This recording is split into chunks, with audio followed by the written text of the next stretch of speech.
नमस्कार दोस्तों, एग्जामोफोबिया YouTube channel में आप सभी लोगों का स्वागत है। आज हम लोग विजन आईएएस संस्थान द्वारा संचालित यूपीएससी सीएससी पीटी एग्जाम के सेकेंड नंबर के टेस्ट पेपर पे चर्चा करेंगे। बेसिकली सेकेंड नंबर का टेस्ट पेपर जो है इंडियन पॉलिटी पे आधारित है। साथ ही इसमें जो है 2 महीने के करंट अफेयर का भी जो है सम्मिश्रण है, जिसके तहत जो है टोटल हम लोग 100 क्वेश्चन सॉल्व करेंगे। साथ ही इसके एक्सप्लेनेशन पे भी हम लोग विस्तार से चर्चा करेंगे। तो चलिए शुरू करते हैं आज का टेस्ट पेपर नंबर दूसरा क्वेश्चन नंबर 1 के साथ।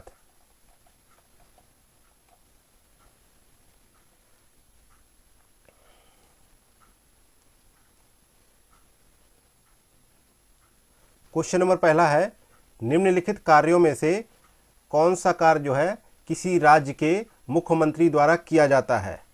पहला है कि वह जो है सॉलिसिटर जनरल की नियुक्ति के संबंध में राज्यपाल को सलाह देता है। दूसरा कथन है कि वह अंतर राज्य परिषद की अध्यक्षता करता है। और तीसरा कथन है कि वह राज्य योजना बोर्ड का अध्यक्ष होता है। तो नीचे दिए गए कूट का प्रयोग कर सही उत्तर का चुनाव करना है। तो यहाँ पे देखा जाए तो कौन सा कथन सही होगा, इसके लिए बोला गया है। तो पहला कथन था कि जो है पहला कथन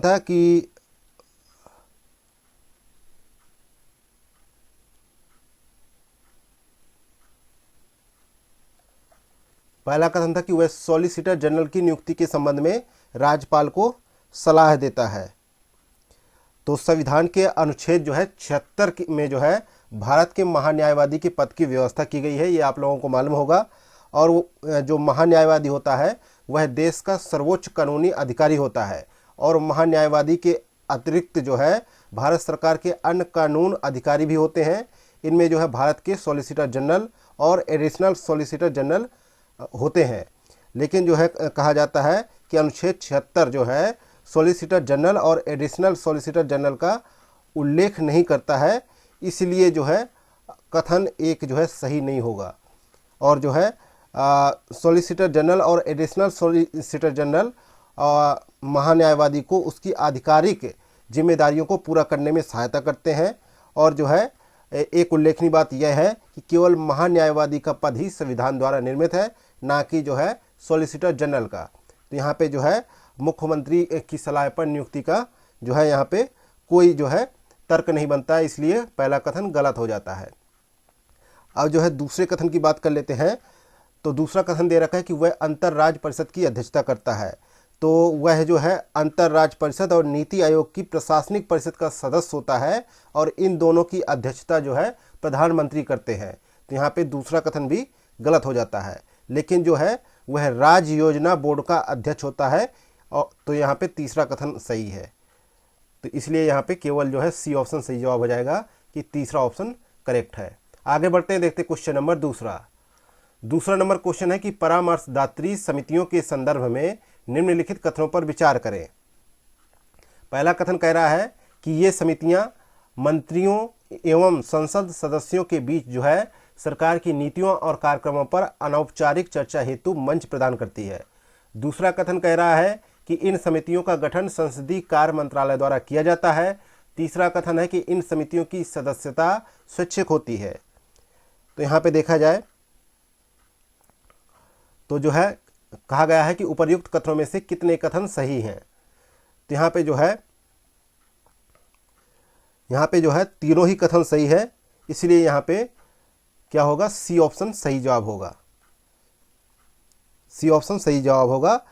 हालांकि जो है इन समितियों की सदस्यता जो है स्वैच्छिक होती है, और इसे जो है संसद सदस्यों और उनके दलों के नेताओं की रुचि पर छोड़ दिया जाता है। और जो है एक समिति में जो है अधिकतम 30 सदस्य और न्यूनतम 10 सदस्य होते हैं। और इन समितियों का गठन जो है सामान्यतः लोकसभा चुनावों के बाद नई लोकसभा के गठन के उपरांत किया जाता है। इसके अलावा जो है पहला कथन भी सही था, दूसरा भी सही था। तो यहाँ पे सी ऑप्शन करेक्ट होगा आंसर। नेक्स्ट है क्वेश्चन नंबर तीसरा, क्षेत्रीय परिषदों के संदर्भ में निम्नलिखित कथनों पर विचार करें। पहला कथन है कि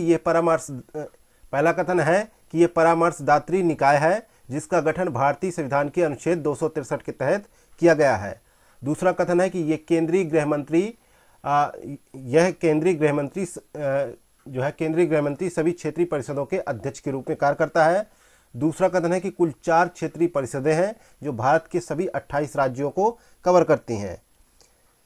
तो यहाँ पे देखा जाए तो पूछा गया है कि उपर्युक्त कथनों में से कौन सा कथन सही है। तो यहाँ पे देखा जाए पहला कथन है कि क्षेत्रीय परिषदों के बारे में पूछा गया है, तो इसके बारे में समझ लेते हैं। क्षेत्रीय परिषदें जो है संवैधानिक नहीं होती हैं बल्कि सांविधिक निकाय होती हैं और इनका गठन जो है राज्य पुनर्गठन अधिनियम 1956 के तहत किया गया है। और इस अधिनियम ने जो है देश को 5 क्षेत्रों उत्तरी, मध्य, पूर्वी, पश्चिमी और दक्षिणी क्षेत्रों में विभाजित किया हुआ है और प्रत्येक क्षेत्र के लिए एक क्षेत्रीय परिषद का गठन किया गया है। हालांकि पूर्वोत्तर परिषद का गठन एक अलग संसदीय अधिनियम जिसका नाम है पूर्वोत्तर परिषद अधिनियम 1971, इसके तहत इसका गठन किया गया है। और इसके अलावा जो है केंद्रीय गृह मंत्री जो है सभी क्षेत्रीय परिषदों की अध्यक्षता करता है। तो यहाँ पे दूसरा सही है, लेकिन जो है संविधान के अनुच्छेद के तहत किया जाता है, तो संवैधानिक तो है ही नहीं, ये बता दिया है। सांविधिक है लेकिन संवैधानिक नहीं है, तो यहाँ पे पहला गलत हो जाता है।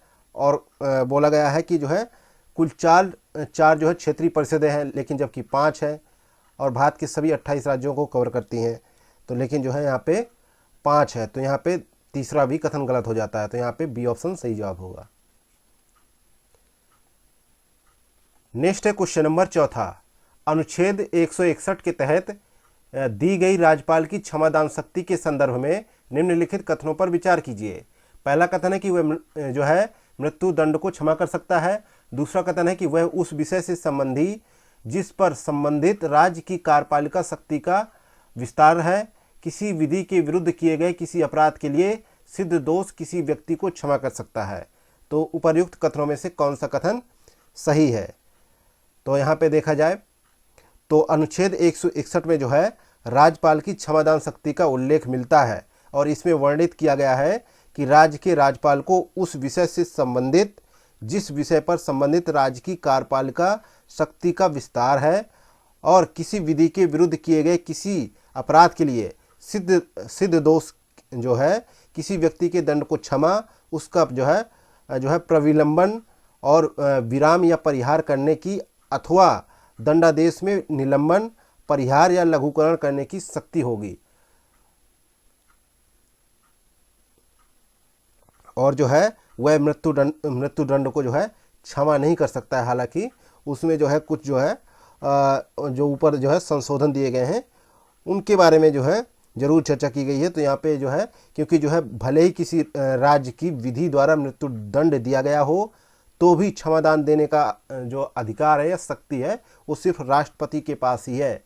तो पहला कथन यहाँ पे गलत हो जाता है, दूसरा सही, तो इसलिए यहाँ पे बी ऑप्शन सही जवाब होगा। नेक्स्ट है क्वेश्चन नंबर 5वां। निम्नलिखित में से कौन सा विधेयक लोकसभा के विघटित होने पर समाप्त हो जाता है? पहला कथन है कि लोकसभा द्वारा पारित लेकिन राज्यसभा में लंबित विधेयक। दूसरा कथन है कि दोनों सदनों द्वारा पारित लेकिन राष्ट्रपति की सहमति के लिए लंबित विधेयक। तीसरा कथन है कि राज्यसभा में लंबित लेकिन लोकसभा द्वारा पारित नहीं किया गया विधेयक। तो नीचे दिए गए कूट का प्रयोग कर सही उत्तर का चुनाव करना है। तो यहाँ पे देखा जाए तो लोकसभा द्वारा पारित हो गया हो लेकिन राज्यसभा में लंबित हो, तो ऐसा जो है विधेयक जो है लोकसभा के विघटित होने पर समाप्त हो जाता है। तो यहाँ पे पहला कथन तो सही हो जाता है, लेकिन जो है दूसरा और तीसरा गलत हो जाता है। तो यहाँ पे ए ऑप्शन सही जवाब होगा। अगला है क्वेश्चन नंबर 6वां। क्वेश्चन नंबर 6वां कह रहा है कि पंचायतों की अवधि के संदर्भ में निम्नलिखित कथनों पर विचार कीजिए। पहला कथन है कि हर स्तर पर पंचायत को 5 साल का कार्यकाल प्रदान किया गया है।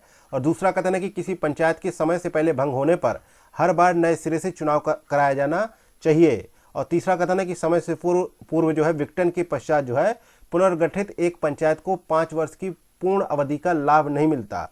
तो उपर्युक्त कथनों में से कौन से जो है कथन सही है? तो आपको पता है कि पंचायती राज का जो व्यवस्था है वो 73वें संविधान संशोधन द्वारा अधिनियमित है और इसके तहत जो है पंचायत को 5 वर्ष के कार्यकाल का प्रावधान किया गया है कि ये जो है एक पंचायत जो शुरू होगी नियुक्त की जाएगी वो 5 साल का अपना कार्यकाल पूरा करेगी। तो यहाँ पे जो है पहला कथन तो सही है, लेकिन जो है दूसरा कथन देख लेते हैं। हालांकि जो है विघटन के मामले में देखा जाए तो इसके जो है विघटन की तारीख से 6 महीने की अवधि समाप्त होने से पहले जो है देखा जाए तो यहाँ पे चुनाव करा लेने चाहिए। और जो है एक दूसरा बिंदु है, जो दूसरा नंबर का बिंदु है, जहाँ देखा जाए कि हालांकि जहाँ शेष अवधि भंग पंचायत का शेष कार्यकाल 6 महीने से कम है, वहाँ ऐसी अवधि के लिए नई पंचायत के गठन के लिए कोई चुनाव कराने की आवश्यकता नहीं होगी। तो यहाँ पे ये कथन गलत हो जाता है। अगला है कि जो है समय पूर्व विघटन के बाद जो है पुनर्गठित पंचायत जो है 5 वर्ष की पूरी अवधि के लिए नहीं होगी, बल्कि शेष अवधि के लिए पद पर बनी रहती है। तो ये जो है यहाँ पे तीसरा कथन भी सही हो जाता है। तो यहाँ पे जो है सही जवाब होगा सी ऑप्शन। नेक्स्ट है क्वेश्चन नंबर 7। निम्नलिखित में से किस समिति की सिफारिश पर अनुच्छेद 263 के तहत स्थायी अंतरराज्यीय परिषद की स्थापना की गई?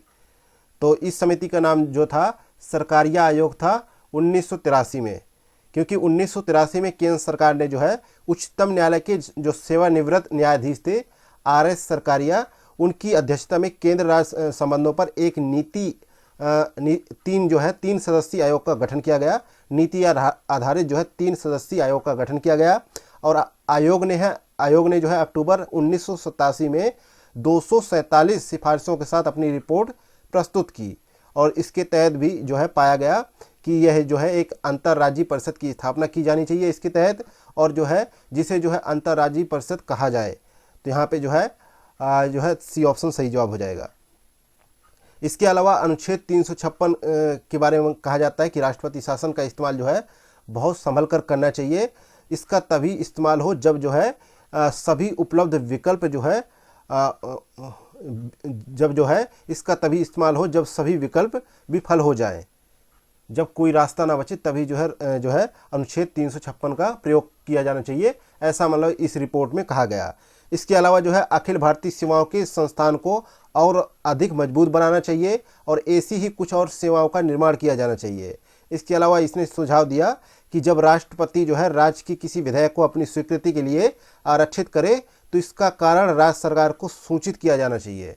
यह भी एक प्रावधान किया गया। इसके अलावा संघवाद पे भी टिप्पणी की गई कि संघवाद की भावना को बढ़ावा देने के लिए क्षेत्रीय परिषदों को नए सिरे से गठित और पुनः सक्रिय किया जाना चाहिए। नेक्स्ट है क्वेश्चन नंबर 8वां नंबर क्वेश्चन है कि क्रिटिकल एंड इमर्जिंग टेक्नोलॉजीज पर पहल के संदर्भ में निम्नलिखित कथनों पर विचार कीजिए। पहला कथन है कि यह पहल भारत और रूस द्वारा दोनों देशों के बीच रणनीतिक साझेदारी का विस्तार करने के लिए शुरू की गई। दूसरा कथन है कि इसका नेतृत्व जो है भारतीय राष्ट्रीय सुरक्षा परिषद सचिवालय करता है। तो उपर्युक्त कथनों में से कौन सा कथन सही है? तो यहाँ पे जो है देखा जाए तो सिर्फ जो है दूसरा कथन जो है सही है, पहला कथन गलत है, क्योंकि जो है यहाँ पे कहा गया है मई 2022 में इस जो है टेक्नोलॉजी पहल की शुरुआत की गई। और यह जो है कहा यहाँ पे जो है रूस का जिक्र है, लेकिन रूस के साथ नहीं, अमेरिका के साथ ये हुआ था।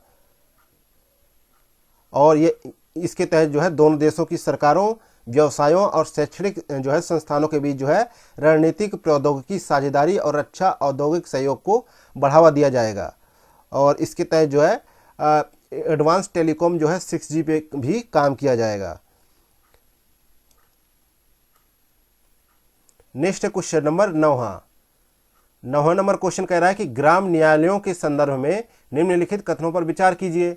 पहला कथन है कि ग्राम न्यायालय ऐसे आपराधिक मामलों की सुनवाई कर सकते हैं जिनमें जो है कथित अपराध के लिए अधिकतम 3 वर्ष की सजा का प्रावधान है। दूसरा कथन है कि ग्राम न्यायालय भारतीय साक्ष्य अधिनियम 1872 में प्रदान किए गए साक्ष्य के नियमों के पालन हेतु बाध्य है। तो उपर्युक्त कथनों में से कौन सा कथन सही है?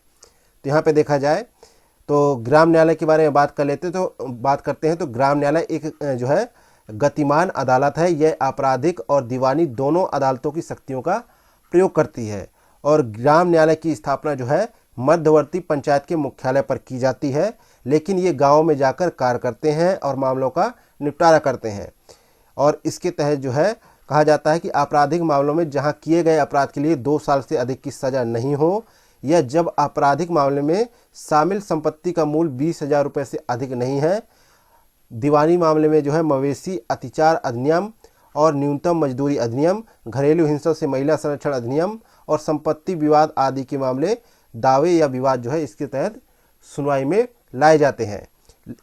तो इस प्रकार से यहाँ पे जो है कहा जाता है कि पहला कथन जो है क्या होगा, गलत हो जाएगा, क्योंकि इसमें जो है 3 वर्ष का प्रावधान है, लेकिन जो है आंसर जो है 2 वर्ष की प्रावधान का जिक्र करता है। इसके अलावा जो है ग्राम न्यायालय भारतीय साक्ष्य अधिनियम 1872 में जो है दिए गए साक्ष्य के नियमों का कठोरता से पालन करने के लिए बाध्य नहीं किया गया है, बल्कि प्राकृतिक न्याय के सिद्धांतों और उच्च न्यायालय द्वारा बनाए गए नियमों के द्वारा निर्देशित है।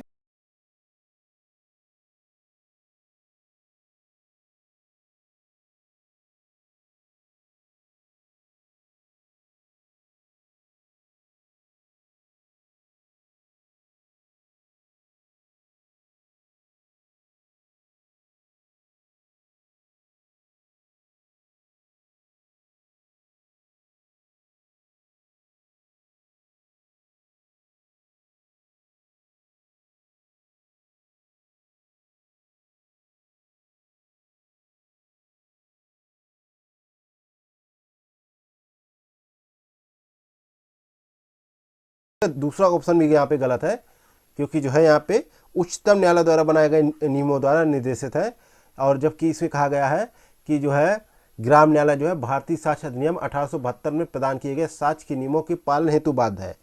तो बाध्य नहीं है, तो यहाँ पे जो है डी ऑप्शन सही जवाब होगा। नेक्स्ट है क्वेश्चन नंबर 10वां नंबर क्वेश्चन है कि भारत के राष्ट्रपति द्वारा संसद में निभाई जाने वाली भूमिका के संदर्भ में निम्नलिखित कथनों पर विचार कीजिए। पहला कथन है कि वह साहित्य, विज्ञान, कला और समाज सेवा में विशेष ज्ञान रखने वाले 2 व्यक्तियों को लोकसभा के लिए नाम निर्देशित कर सकता है। दूसरा कथन है कि वह संसद के जो है समक्ष नियंत्रक एवं महालेखा परीक्षक की रिपोर्ट रखता है। तीसरा कथन है कि वह प्रत्येक वर्ष के पहले सत्र की शुरुआत में संसद को संबोधित करता है। तो उपर्युक्त कथनों में से कितने कथन सही है? तो यहाँ पे जो है सही है कितने? 2 कथन। 2 कथन सही है। कौन से? दूसरा और तीसरा। दूसरा और तीसरा सही है, क्योंकि जो है पहला इसलिए गलत है क्योंकि जो है संवैधानिक संशोधन जो 104वां हुआ था 2019 में, इसके तहत जो है भारत के राष्ट्रपति द्वारा भारत के प्रधानमंत्री की सिफारिश पर जो है आंग्ल भारतीय समुदाय के 2 सदस्य, जिसमें से एक राज्य का होता था, को नाम निर्देशित करने की प्रथा को प्रभावी ढंग से समाप्त कर दिया गया है। तो यहाँ पे जो है ये कथन जो है गलत हो जाता है। तो अब जो है दूसरा और तीसरा सही है, तो यहाँ पे बी ऑप्शन करेक्ट होगा। नेक्स्ट है क्वेश्चन नंबर 11वां। संसद के सदस्य के रूप में निर्वाचित किए जाने के लिए किसी व्यक्ति की अर्हताओं के संदर्भ में निम्नलिखित कथनों पर विचार कीजिए। पहला कथन क्या कह रहा है? पहला कथन कह रहा है कि किसी विशेष राज्य से राज्यसभा का चुनाव लड़ने वाले उम्मीदवारों को उस विशेष राज्य का मतदाता होना चाहिए। दूसरा कथन कह रहा है कि अनुसूचित जाति या अनुसूचित जनजाति का कोई व्यक्ति उस सीट से भी चुनाव लड़ सकता है जो उनके लिए आरक्षित नहीं है। और तीसरा कथन है कि किसी व्यक्ति की आयु राज्यसभा के मामले में 35 वर्ष से कम नहीं और लोकसभा के मामले में 30 वर्ष से कम नहीं होनी चाहिए। तो उपर्युक्त कथनों में से कितने कथन सत्य हैं ये आपको बताना है। तो 11 के अनुसार जो है संविधान ने जो है संसद के सदस्य के रूप में निर्वाचित किए जाने वाले व्यक्ति के लिए कुछ जो है विशेष प्रावधान किए गए हैं, जिनमें से उसे भारत का नागरिक होना चाहिए और उसे इस उद्देश्य के लिए निर्वाचन आयोग द्वारा अधिकृत किसी व्यक्ति के समक्ष शपथ या प्रतिज्ञान जो है लेना होगा और उस पर हस्ताक्षर करना होगा। इसके अलावा राज्यसभा के मामले में उसकी आयु कम से कम 30 वर्ष और लोकसभा के मामले में कम से कम 25 वर्ष होनी चाहिए। इसलिए यहाँ पे जो है तीसरा कथन गलत हो जाता है। यहाँ पे 30 होना चाहिए और यहाँ पे 25 होना चाहिए। तो यहाँ तीसरा तो कथन गलत हो जाता है। इसके अलावा जो है बात करें तो जो है लोक प्रतिनिधित्व अधिनियम जो 1951 में था, उसके तहत जो है वर्ष 2003 में सरकार ने राज्यसभा के निर्वाचन के लिए ये बाध्यता समाप्त कर दी थी कि किसी विशेष राज्य से चुनाव लड़ने वाला उम्मीदवार उस राज्य का मतदाता होना चाहिए।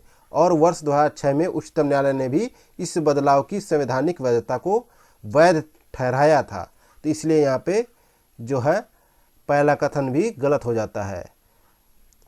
लेकिन हालांकि जो है यदि कोई व्यक्ति आरक्षित सीट पर चुनाव लड़ना चाहता है तो उसे किसी राज्य या जो है संघ राज्य क्षेत्र में अनुसूचित जाति या अनुसूचित जनजाति का सदस्य होना पड़ेगा। हालांकि अनुसूचित जाति या अनुसूचित जनजाति के सदस्य उन सीटों के लिए भी चुनाव लड़ सकते हैं जो उनके लिए आरक्षित ही नहीं है। तो यहाँ पे दूसरा कथन सही है, इसलिए एक कथन सही है, तो यहाँ पे ए ऑप्शन करेक्ट आंसर होगा। अगला क्वेश्चन नंबर 12 है। 12 नंबर क्वेश्चन है कि भारत में संसदीय कार्यवाही के संदर्भ में निम्नलिखित कथनों पर विचार कीजिए। पहला कथन है कि भारत के महान्यायवादी को किसी भी सदन या दोनों सदनों की संयुक्त बैठक की कार्यवाही में भाग लेने और बोलने का अधिकार है। दूसरा कथन है कि एक मंत्री जो किसी भी सदन का सदस्य नहीं है वह किसी भी सदन की कार्यवाही में भाग नहीं ले सकता है। तो उपर्युक्त कथनों में से कौन सा कथन सही है? तो यहाँ पे जो है पहला कथन सही है कि संसद सदस्यों के अतिरिक्त प्रत्येक मंत्री एवं भारत के महान्यायवादी को किसी भी सदन की कार्यवाही या फिर दोनों सदनों की संयुक्त बैठक या सदन की जिस समिति का वह सदस्य है उसकी कार्यवाही में भाग लेने और बोलने का अधिकार होता है। हालांकि उसे इनमें से किसी भी मतदान का अधिकार नहीं होगा। तो यहाँ पे जो है पहला कथन सही हो जाता है, लेकिन जो है दूसरा कथन यहाँ पे गलत है। तो यहाँ पे ए ऑप्शन सही जवाब हो जाएगा। नेक्स्ट क्वेश्चन नंबर 13 है। भारोस के संदर्भ में निम्नलिखित कथनों पर विचार कीजिए। पहला कथन है कि यह जो है आईआईटी मद्रास द्वारा विकसित एक स्वदेशी मोबाइल ऑपरेटिंग सिस्टम है। दूसरा है कि भारोस जो है एंड्रॉयड ओपन सोर्स प्रोजेक्ट पर आधारित है और इसमें गूगल की सभी सेवाएं शामिल हैं। तो उपर्युक्त कथनों में से कौन सा कथन सही है? तो यहाँ पे जो है पहला कथन सही है, लेकिन जो है दूसरा कथन यहाँ पे गलत है, क्योंकि जो है एंड्रॉयड और भरोस के बीच सबसे बड़ा अंतर यह है कि भरोस किसी भी गूगल सेवा या ऐप्स के साथ नहीं आता है और जो है भरोस में कोई भी ऐप पहले से डाउनलोड नहीं किया गया है और इससे यूजर्स को अपनी पसंद का कोई भी ऐप डाउनलोड करने की सुविधा प्राप्त हो सकेगी इसके तहत। तो दूसरा कथन यहाँ पे गलत है। तो यहाँ पे जो है ए ऑप्शन सही जवाब हो जाएगा। नेक्स्ट है क्वेश्चन नंबर 14 नंबर क्वेश्चन है कि उच्चतम न्यायालय में वरिष्ठ अधिवक्ताओं के संदर्भ में निम्नलिखित कथनों पर विचार कीजिए। पहला कथन है कि इन्हें भारत के उच्चतम न्यायालय या किसी उच्च न्यायालय द्वारा वरिष्ठ अधिवक्ता के रूप में मान्यता दी गई है या दी जाती है। दूसरा कथन है कि ये एडवोकेट ऑन रिकॉर्ड के बिना उच्चतम न्यायालय में प्रस्तुत नहीं हो सकते हैं। और तीसरा कथन है कि केवल वरिष्ठ अधिवक्ता ही उच्चतम न्यायालय के समक्ष कोई मामला या दस्तावेज दायर करने के हकदार होते हैं। तो यहाँ पे देखा जाए तो जो है उपर्युक्त कथनों में से कौन से कथन सही है? तो यहाँ पे जो है पहला और दूसरा कथन सही है, लेकिन तीसरा कथन यहाँ पे गलत हो जाता है, क्योंकि जो है वरिष्ठ अधिवक्ता जो होते हैं तो इन्हें जो है भारत के उच्चतम न्यायालय किसी उच्च न्यायालय द्वारा वरिष्ठ अधिवक्ता के रूप में मान्यता दी जाती है। तो पहला सही है। और जो है दूसरा है कि जो है वरिष्ठ अधिवक्ता उच्चतम न्यायालय में एडवोकेट ऑन रिकॉर्ड के बिना बहस में उपस्थित नहीं हो सकता। ऐसा अधिवक्ता भारत में किसी अन्य न्यायालय या न्यायाधिकरण में बिना किसी कनिष्ठ के उपस्थित होने का हकदार नहीं है। तो यहाँ पे जो है दूसरा कथन भी सही है, लेकिन जो है यहाँ पे तीसरा जो है और तीसरा कथन जो है सही नहीं है। केवल ये अधिवक्ता ही उच्चतम न्यायालय के समक्ष कोई मामला या दस्तावेज दायर करने के हकदार होते हैं।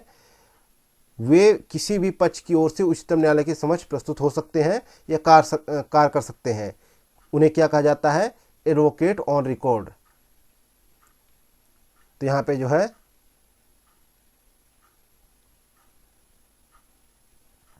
सही जवाब होगा ए ऑप्शन।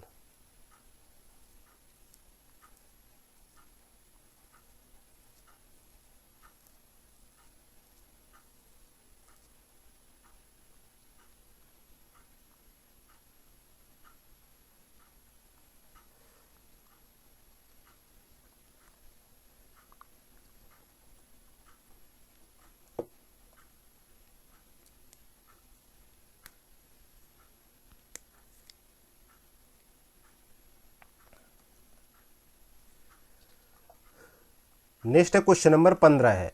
15 नंबर क्वेश्चन है कि चौधरी रहमत अली के संदर्भ में निम्नलिखित कथनों पर विचार कीजिए। पहला कथन है कि उसे पाकिस्तान शब्द के प्रतिपादन का श्रेय दिया जाता है। दूसरा कथन है कि 1940 के मुस्लिम लीग के लाहौर अधिवेशन में उसके पाकिस्तान के निर्माण के विचार का समर्थन किया गया। तो उपर्युक्त कथनों में से कौन सा कथन सही है?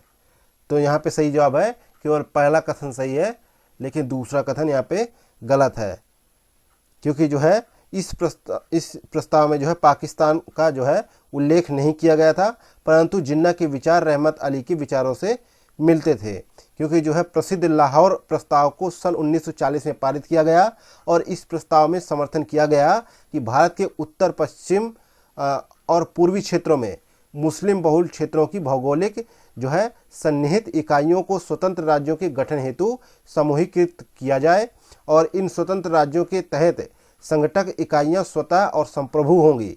और इसीलिए जो है उन्होंने जो है हालांकि जो है वे इस शब्द का पाकिस्तान के निर्माण के विचार से का समर्थन नहीं किया था, लेकिन वे जिन्ना की काफ़ी हद तक विचारों से सहमत थे। नेक्स्ट है क्वेश्चन नंबर 16 है। 16 नंबर क्वेश्चन है कि अंतर्राष्ट्रीय स्वास्थ्य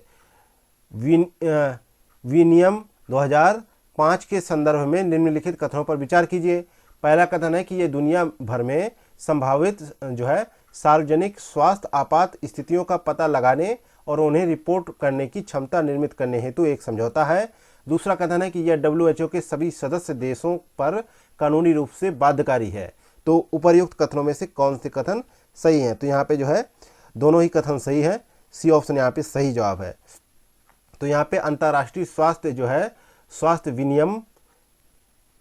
अंतर्राष्ट्रीय स्वास्थ्य विनियम जो है एक जो है अंतर्राष्ट्रीय कानून का एक साधन है जो WHO के 194 सदस्य देशों सहित 196 देशों पर कानूनी रूप से बाध्यकारी है और यह जो है 2005 में दुनिया में संभावित सार्वजनिक स्वास्थ्य आपात स्थितियों का पता लगाने और उन्हें रिपोर्ट करने की क्षमता निर्मित करने हेतु देशों के मध्य जो है एक समझौता है। तो इसलिए जो है दोनों कथन यहाँ पे सही है। नेक्स्ट क्वेश्चन नंबर 17 है। 17 नंबर क्वेश्चन है कि निम्नलिखित कथनों पर विचार कीजिए। पहला कथन है कि प्रत्येक वस्तु जो 70 केल्विन से अधिक के ताप पर एक अतिचालक के रूप में कार्य करती है उसे आमतौर पर उच्च तापीय अतिचालक माना जाता है। दूसरा कथन है कि ठोस पारा अपने जो है थ्रेशहोल्ड तापमान के नीचे एक अतिचालक के रूप में व्यवहार करता है। तो यहाँ पे जो है दोनों ही कथन सही है, तो सी ऑप्शन यहाँ पे सही जवाब हो जाएगा, क्योंकि हाल ही में जो है कुछ सिद्धांतकार हैं जिन्होंने जो है पारे की अतिचालकता की व्याख्या की है और इससे अतिचालकता के संबंध में और जानकारी मिल सकती है जो कमरे के तापमान पर अतिचालकों की खोज के लिए प्रासंगिक हो सकेगी। नेक्स्ट क्वेश्चन नंबर 18 है। 18 नंबर क्वेश्चन है कि भारत के उच्चतम न्यायालय के न्यायाधीशों के संदर्भ में निम्नलिखित कथनों पर विचार कीजिए। पहला कथन है कि कोई व्यक्ति जो किसी उच्च न्यायालय में 10 वर्षों से अधिक समय तक अधिवक्ता रहा हो उच्चतम न्यायालय के न्यायाधीश के रूप में नियुक्त किया जा सकता है। दूसरा कथन है कि संविधान ने उच्चतम न्यायालय के न्यायाधीश के कार्यकाल के साथ साथ उसकी जो है न्यूनतम आयु भी निर्धारित नहीं की है। तो यहाँ पे कहा जाए तो जो है दोनों ही कथन सही है, क्योंकि जो है वह कहा जाता है कि न्यायाधीश की जो है नियुक्ति की अहर्ताएँ क्या होती हैं, तो वह भारत का नागरिक हो, वह किसी उच्च न्यायालय का जो है कम से कम 5 वर्ष के लिए न्यायाधीश रहा हो, या वह किसी उच्च न्यायालय या विभिन्न जो है उच्च न्यायालयों में 10 वर्ष से अधिक अधिवक्ता रहा हो, वह राष्ट्रपति की राय में एक प्रतिष्ठित न्यायविद हो। तो यहाँ पे जो पहला कथन सही है और जो है दूसरा ही कथन सही है। तो यहाँ पे जो है सी ऑप्शन सही जवाब है।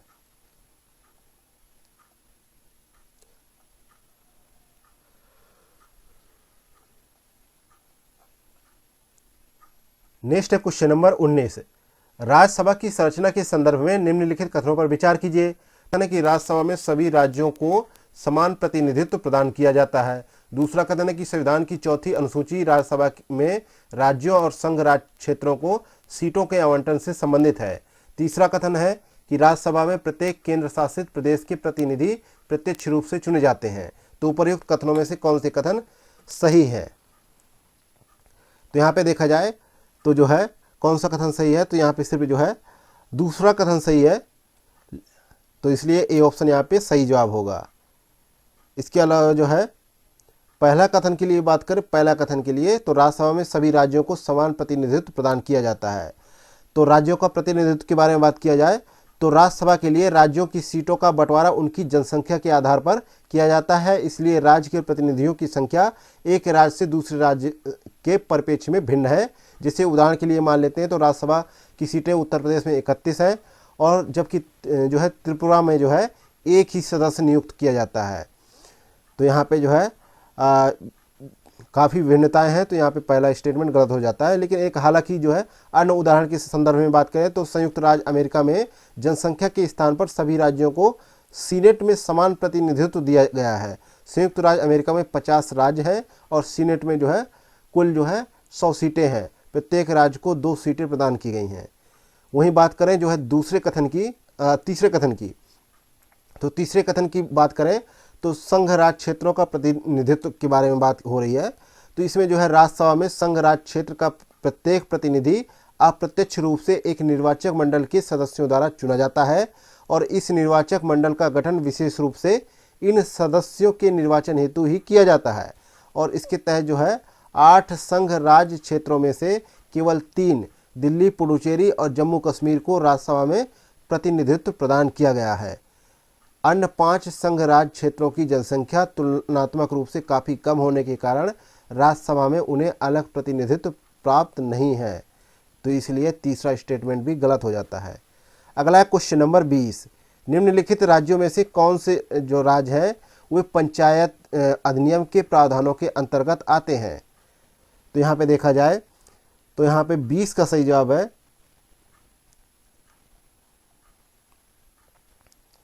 पहला आंध्र प्रदेश, दूसरा महाराष्ट्र और जो है तीसरा मध्य प्रदेश। हाल ही में मध्य प्रदेश ने 15 नवंबर 2022 को जनजाति गौरव दिवस मनाया।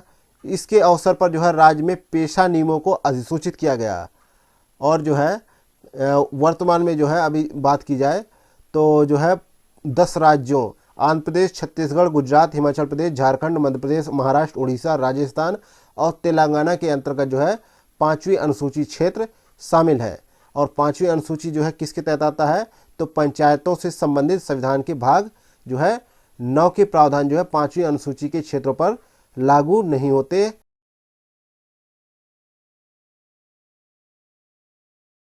इसके अलावा जो है पेशा को लागू करने वाले इन जो है 10 राज्यों में से 8 ने अपने संबंधित राज्य पंचायती राज अधिनियमों के तहत अपने राज्य पेशा नियम बनाए हैं और अधिसूचित किए हैं। इन 8 राज्यों में आंध्र प्रदेश, छत्तीसगढ़, गुजरात, हिमाचल प्रदेश, महाराष्ट्र, मध्य प्रदेश, राजस्थान और तेलंगाना राज्य शामिल हैं। राजस्थान को छोड़कर शेष 9 पेशा राज्यों ने अपने संबंधित राज्य पंचायती राज अधिनियमों में पेशा अधिनियम 1996 के प्रावधानों को शामिल किया है। तो यहाँ पे सी ऑप्शन सही जवाब होगा। नेक्स्ट है क्वेश्चन नंबर 21, फायर एल्ड पहल के संदर्भ में निम्नलिखित कथनों पर विचार कीजिए। तो पहला कथन है कि इसका उद्देश्य वनाग्नि को प्रभावी ढंग से प्रबंधित करने के लिए कृत्रिम बुद्धिमत्ता का उपयोग करना है। दूसरा कथन है कि इसे विश्व आर्थिक मंच द्वारा लॉन्च किया गया है। तो यहाँ पे जो है दोनों ही कथन सही है, सी ऑप्शन यहाँ पे सही जवाब होगा। वनाग्नि क्या होता है ये थोड़ा सा बात कर लेते हैं। तो वनाग्नि एक जो है डायनेमिक जोखिम नक्शा जो मौसम के आधार पर वनाग्नि की संभावना को रैंक देता है और जो है कहा जाता है कि जंगल में आग लगने की स्थिति में पूर्व अनुकूलित संसाधनों और मानचित्रों का उपयोग करते हुए जो है इसकी जो है गणना की जाती है और इसका जो है उचित जो है उपयोग खोजे जाते हैं इससे निपटने के लिए। तो यहाँ पे जो है सी ऑप्शन करेक्ट होगा।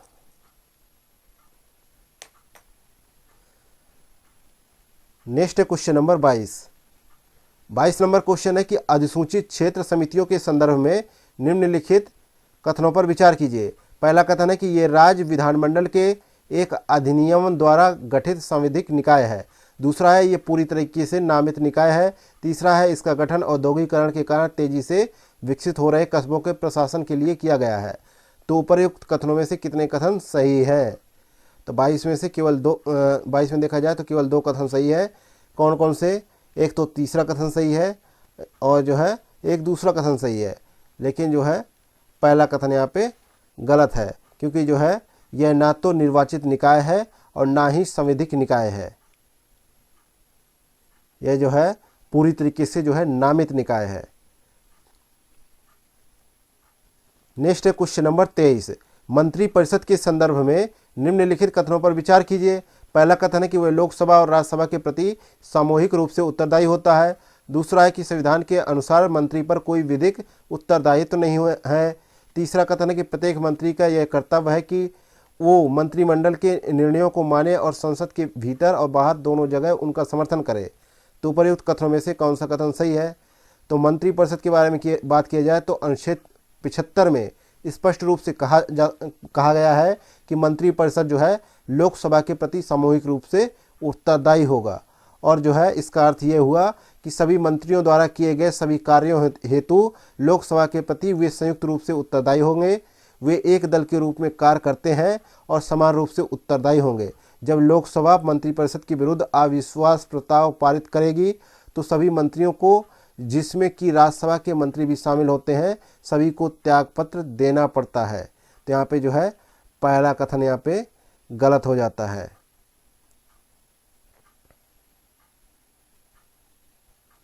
और जो है सामूहिक रूप से पूछा गया है तो यहाँ पे जो है सामूहिक उत्तरदायित्व का यह सिद्धांत यह भी है कि मंत्रिमंडल के निर्णय जो है केंद्रीय मंत्रियों के लिए बाध्यकारी हैं।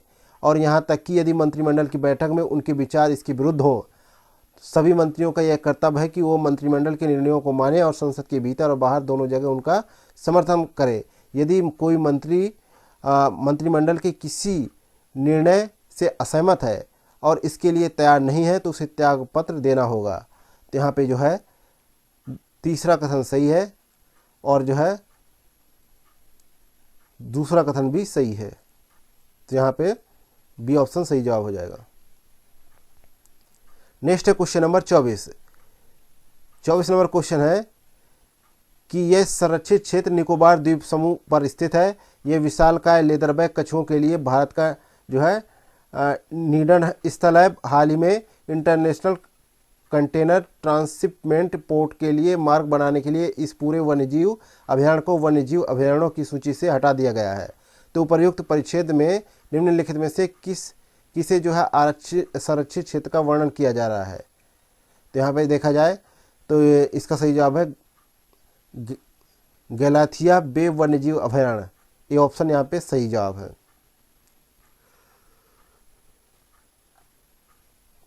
नेक्स्ट है क्वेश्चन नंबर 25। संसद के दोनों सदनों के संदर्भ में निम्नलिखित कथनों पर विचार कीजिए। पहला है कि संविधान ने राज्यसभा के सदस्यों की पदावधि निर्धारित की है। दूसरा कथन है कि केंद्र सरकार के परामर्श से केवल लोकसभा का अध्यक्ष ही लोकसभा को विघटित कर सकता है। तो उपर्युक्त कथनों में से कौन सा कथन जो है सही है? तो यहाँ पे जो है पहला भी गलत है, दूसरा भी गलत है। तो यहाँ पे जो है डी ऑप्शन करेक्ट आंसर होगा।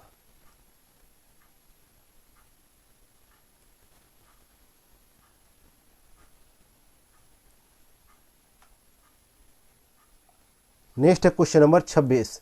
महानगर योजना समिति के संदर्भ में निम्नलिखित कथनों पर विचार कीजिए। पहला कथन है कि राज्य विधानमंडल महानगर योजना समितियों की संरचना के लिए प्रावधान करता है।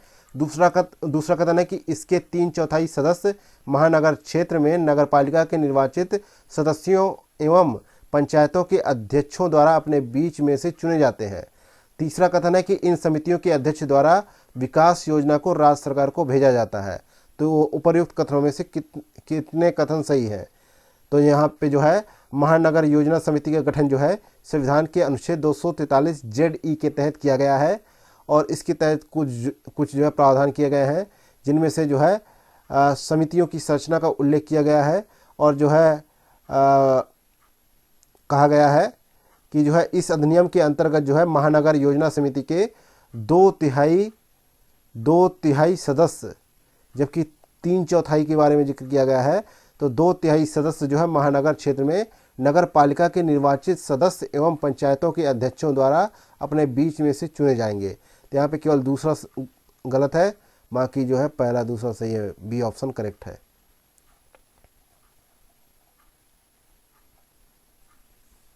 नेक्स्ट है क्वेश्चन नंबर 27। पैगाह मकबरों के संदर्भ में निम्नलिखित कथनों पर विचार करें। पहला कथन है कि जो है पैगाह मकबरे अशरफ जाह है और राजपुतानी शैली की वास्तुकला का एक सुंदर सुंदर जो है चित्रण प्रस्तुत करते हैं। दूसरा कथन है कि पैगाह हैदराबाद रियासत में सर्वोच्च श्रेणी के कुलीन थे। तीसरा है ये लाल संगमरमर से निर्मित है जो उत्कृष्ट रूप से डिजाइन किए गए हैं, तो इंजीनियर के कारण जो है आंगतुंगों को आकर्षित करते हैं ये। तो उपर्युक्त कथनों में से कौन से कथन यहाँ पे सही है? तो 27 का सही जवाब है ए ऑप्शन। पहला और दूसरा कथन सही है लेकिन तीसरा गलत है।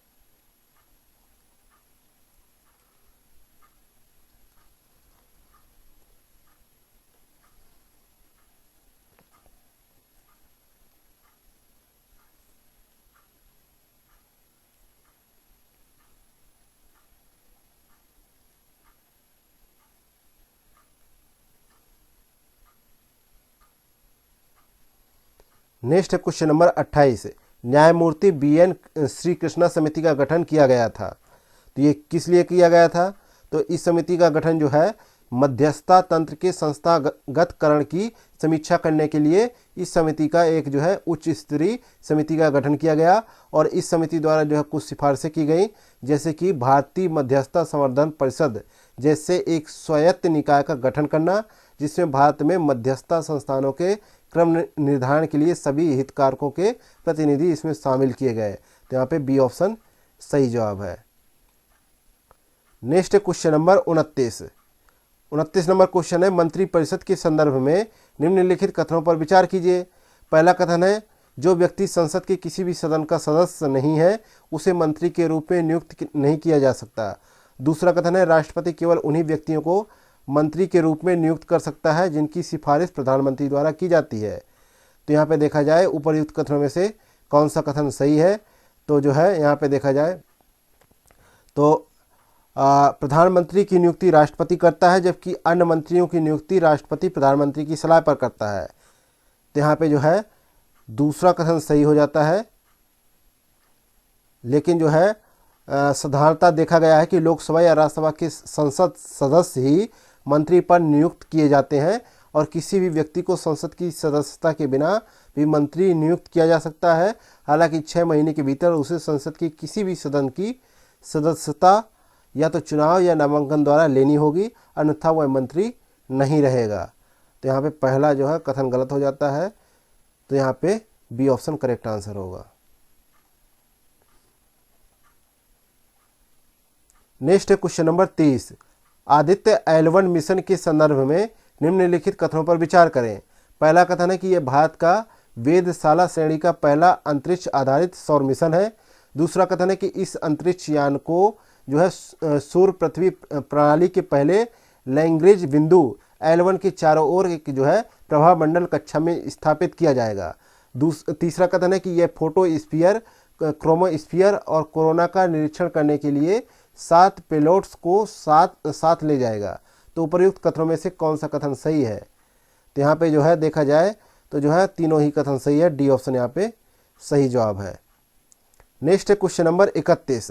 प्रधानमंत्री के संदर्भ में निम्नलिखित कथनों पर विचार कीजिए। तो यहाँ पे पहला कथन है कि उसकी जो है पदावधि निश्चित नहीं है और वह राष्ट्रपति के प्रसाद पर्यंत पद धारण करता है। दूसरा कथन है कि उसके वेतन और भत्तों का निर्धारण राष्ट्रपति द्वारा किया जाता है। तीसरा कथन है कि एक पदाधिकारी जो है प्रधानमंत्री की मृत्यु पर मंत्रिपरिषद जो है स्वयं ही विघटित हो जाती है। तो उपर्युक्त कथनों में से कौन सा कथन सही नहीं है?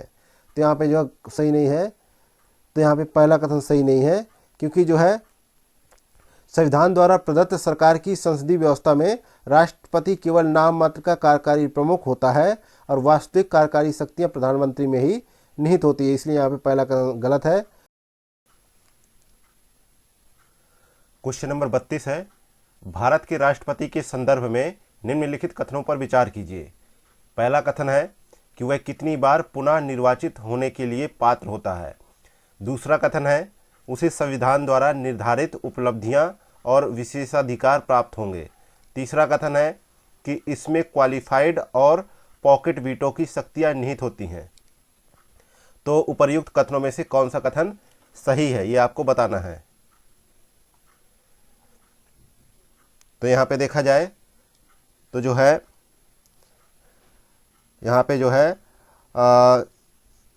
पहला कथन सही है कि राष्ट्रपति अपने कार्यालय में प्रवेश करने की तिथि से 5 वर्ष की अवधि तक जो है पद पर बना रहता है, और जब तक उसका जो है उत्तराधिकारी पदभार ग्रहण नहीं कर ले तब तक राष्ट्रपति अपने 5 साल के कार्यकाल के उपरांत भी पद पर बना रहता है। वह उस पर जो है पुनः निर्वाचित हो सकता है, जिसके लिए पूछा गया था वह कितनी बार पुनः निर्वाचित हो सकता है। वह कितनी भी बार पुनः निर्वाचित हो सकता है, इसकी कोई सीमा नहीं है। लेकिन हालांकि संयुक्त राज्य अमेरिका में एक व्यक्ति जो है 2 बार से अधिक राष्ट्रपति नहीं बन सकता है, लेकिन भारत में ऐसा कोई प्रावधान नहीं है, इसलिए पहला कथन सही हो जाता है। लेकिन दूसरे कथन की बात करें तो उसमें जो है कहा गया है कि उसे जो है संसद द्वारा निर्धारित उपलब्धियां, भत्ते और विशेषाधिकार प्राप्त होंगे। और जो है लेकिन जो है यहाँ पे कहा गया है कि उसे संविधान द्वारा निर्धारित उपलब्धियां और विशेषाधिकार प्राप्त होंगे। तो यहाँ पे जो है दूसरा कथन जो है गलत हो जाता है। और जो है तीसरा है कि भारत के राष्ट्रपति के पास जो है 3 वीटो शक्तियाँ होती हैं। 3 वीटो की शक्तियाँ होती हैं, जिसमें जो है एक होती है निलंबनकारी, और एक होती है आंतरिक, और तीसरी होती है पॉकेट वीटो। और इसके अलावा कहा जाए तो भारतीय राष्ट्रपति के पास जो है क्वालिफाइड वीटो नहीं होता है, और जबकि ये जो है अमेरिकी राष्ट्रपति द्वारा जो है क्वालिफाइड वीटो का प्रयोग किया जाता है, ना कि भारत के। तो यहाँ पे तीसरा स्टेटमेंट भी गलत हो जाता है, इसलिए पहला आंसर सही होगा। नेक्स्ट है क्वेश्चन नंबर 33। उम्मीदवारों और राजनीतिक दलों के मार्गदर्शन के लिए आदर्श आचार संहिता कब लागू होती है? तो ये जो है कब लागू होती है? तो ये जो है चुनाव कार्यक्रम की घोषणा के तुरंत बाद लागू होती है। ए ऑप्शन यहाँ पे करेक्ट आंसर है।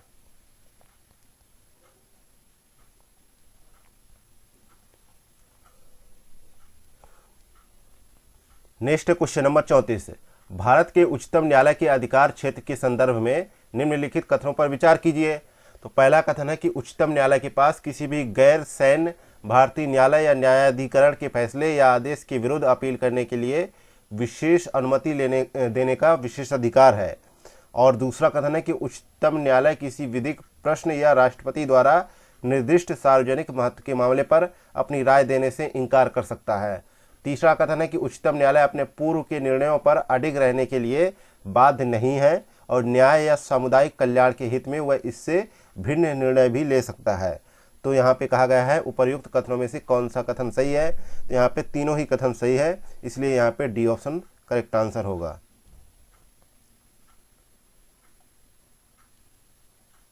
Next question number 35। निम्नलिखित में से किन मामलों में राज्यपाल राष्ट्रपति के निर्देश के बिना अध्यादेश जारी नहीं कर सकता है? पहला है यदि समान प्रावधानों वाले किसी विधेयक को राज्य विधानमंडल में इसकी प्रस्तुति के लिए राष्ट्रपति की पूर्व स्वीकृति आवश्यक हो। और दूसरा कथन है कि यदि वह समान उपबंधों वाले विधेयक को राष्ट्रपति के विचारार्थ रखना आवश्यक समझता है। और तीसरा कथन है कि यदि राज्य विधानमंडल का समान प्रावधानों वाला कोई अधिनियम राष्ट्रपति की सहमति प्राप्त न होने की स्थिति में अमान्य हो गया हो। तो नीचे दिए गए कूट का प्रयोग कर सही उत्तर का चुनाव करना है यहाँ पे। तो यहाँ पे 35 का देखते हैं। तो 35 का जो है देखा जाए तो तीनों ही कथन सही है, डी ऑप्शन यहाँ पे सही जवाब हो जाएगा।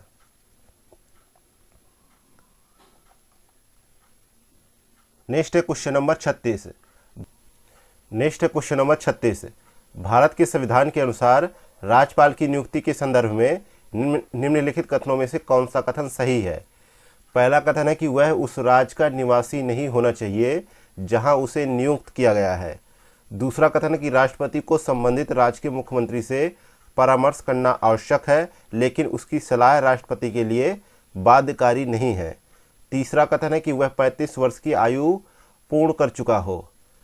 तो बताइए कौन सा स्टेटमेंट सही है? तो तीसरा तो सही है कि वह जो है 35 वर्ष की आयु पूर्ण कर चुका हो, लेकिन पहला और दूसरा गलत हो जाते हैं, क्योंकि जो है उस तो यहाँ पे जो है पहला स्टेटमेंट गलत हो जाता है, क्योंकि जो है उसे संबंधित राज्य से बाहर का होना चाहिए। इससे क्या होगा कि वह उस राज्य से संबंधित नहीं होगा, तो उसे जब नियुक्त किया जाएगा तो वह जो है अपनी स्थानीय राजनीति से स्वतंत्र रह सकेगा।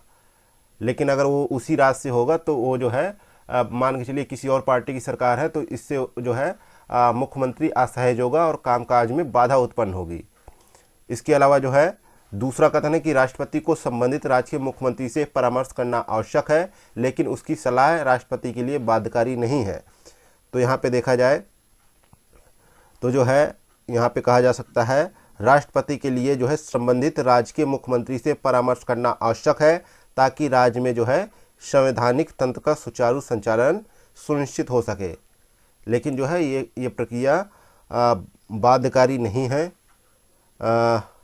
लिखा है यहाँ पे, लेकिन जो है यहाँ पे परामर्श करना जो है आवश्यक है।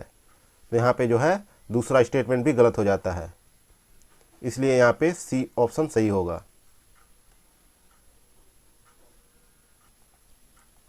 नेक्स्ट है क्वेश्चन नंबर 37। निम्नलिखित कथनों पर विचार कीजिए। पहला कथन है कि सशस्त्र बलों से संबंधित सेवा मतदाताओं को प्रॉक्सी वोट की सुविधा प्रदान की जाती है। दूसरा कथन है कि डाक मतपत्र की सुविधा निर्वाचन आयोग द्वारा अधिसूचित कुछ वर्गों के लोगों को प्रदान की जाती है। तो यहाँ पे 37 का सही जवाब होगा। दोनों ही कथन सही है, सी ऑप्शन यहाँ पे करेक्ट आंसर होगा, क्योंकि देखा जाए तो 2003 में जो है सशस्त्र सेना में कार्यरत मतदाताओं और ऐसे सशस्त्र बलों में कार्यरत लोगों जहां सेना अधिनियम लागू होता है को प्रॉक्सी के जरिए जो है वोट देने का विकल्प चुनने की सुविधा उपलब्ध करवाई गई। तो यहाँ पे जो है पहला स्टेटमेंट सही हो जाता है। और 1999 में कुछ खास तरह के मतदाताओं के लिए डाक मतपत्र के जरिए वोट देने की व्यवस्था की गई। ये सब प्रक्रिया जो है निर्वाचन आयोग और सरकार के परामर्श के आधार पर ही की जाती है। तो दोनों कथन यहाँ पे सही है। नेक्स्ट है क्वेश्चन नंबर 38। मुख्यमंत्री की नियुक्ति के संदर्भ में निम्नलिखित कथनों पर विचार कीजिए। पहला कथन है कि भारत के संविधान के अनुसार मुख्यमंत्री के रूप में नियुक्त होने से पूर्व किसी व्यक्ति को विधानसभा में अपना बहुमत सिद्ध करना होता है। दूसरा स्टेटमेंट है कि यदि कोई व्यक्ति जो राज्य विधानमंडल का सदस्य नहीं है उसे मुख्यमंत्री के रूप में नियुक्त नहीं किया जा सकता। तो यहाँ पे देखा जाए तो जो है पहला कथन है, तो पहले कथन के लिए बात कर लेते हैं। तो यहाँ पे देखा जाए कि संविधान में मुख्यमंत्री की नियुक्ति और उसके निर्वाचन के लिए कोई विशिष्ट प्रक्रिया उपबंधित नहीं की गई है और अनुच्छेद 164 में केवल यह वर्णित किया गया है कि मुख्यमंत्री की नियुक्ति राज्यपाल करेगा। और जो है एक ये कहा गया है कि संविधान में ऐसा कोई प्रावधान नहीं है कि मुख्यमंत्री नियुक्त होने से पूर्व किसी व्यक्ति को विधानसभा में अपना बहुमत सिद्ध करना होगा। इसलिए जो है पहला स्टेटमेंट गलत है। और दूसरा स्टेटमेंट है कि एक ऐसे व्यक्ति को जो राज्य विधानमंडल का सदस्य नहीं है उसे भी 6 महीने के लिए मुख्यमंत्री के रूप में नियुक्त किया जा सकता है, लेकिन जो है इस अवधि के दौरान जो है उसे किसी विधानमंडल के लिए निर्वाचित होना होगा। ऐसा न करने पर जो है उसका मुख्यमंत्री का पद जो है समाप्त हो जाएगा। तो यहाँ पे जो है दोनों ही कथन गलत हो जाते हैं। तो यहाँ पे डी ऑप्शन करेक्ट आंसर होगा।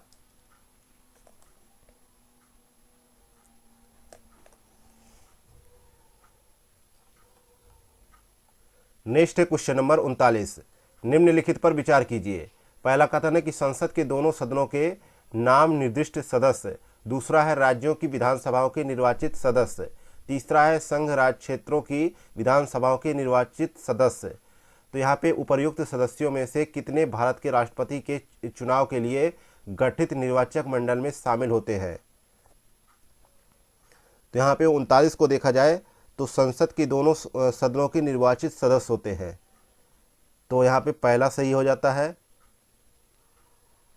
और यहाँ पे देखा जाए तो राज्यों की विधानसभाओं के निर्वाचित सदस्य, दूसरा भी सही हो जाता है। संघ राज्य क्षेत्रों दिल्ली और पुडुचेरी की विधानसभाओं के निर्वाचित सदस्य।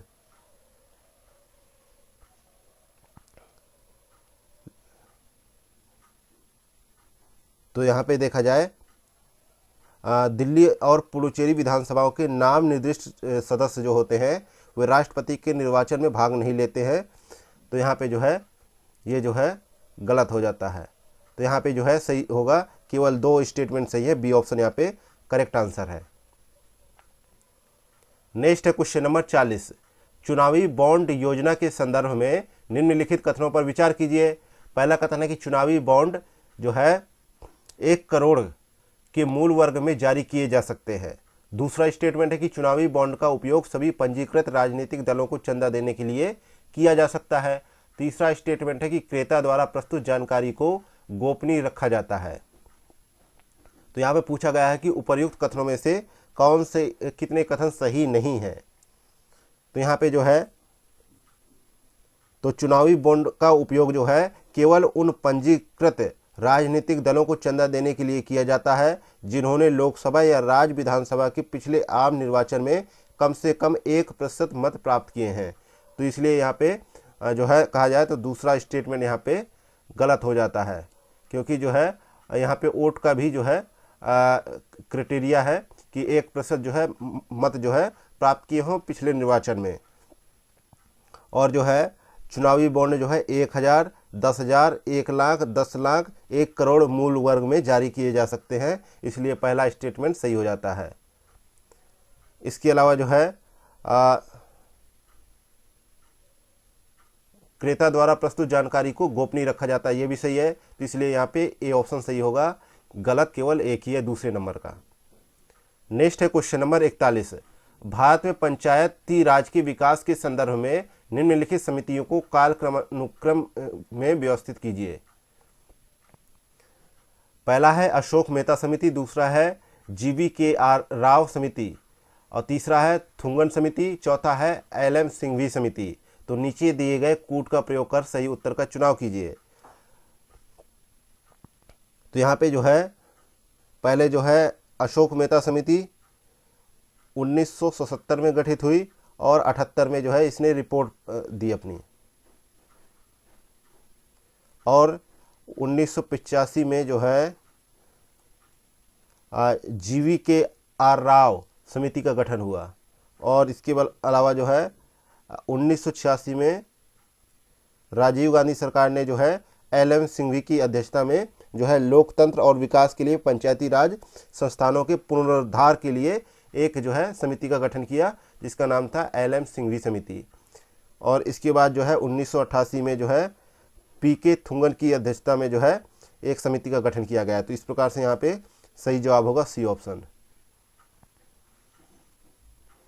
नेक्स्ट है क्वेश्चन नंबर 42। क्वेश्चन नंबर 42 है कि विश्व आर्थिक मंच के संदर्भ में निम्नलिखित कथनों पर विचार कीजिए। पहला कथन है कि यह एक गैर सरकारी लॉबिंग संगठन है जो वृहद स्तर पर वैश्विक उद्यमों द्वारा वित्त पोषित है। दूसरा है कि इसका उपयोग निर्णायक अंतर्राष्ट्रीय कूटनीति और यहाँ तक कि युद्धों से बचने के लिए भी किया गया है। तीसरा कथन है कि प्रत्येक वर्ष इसकी वार्षिक बैठक स्विट्जरलैंड के दावोस में आयोजित की जाती है। तो उपर्युक्त कथनों में से कितने कथन सही नहीं है, ये पूछा गया है।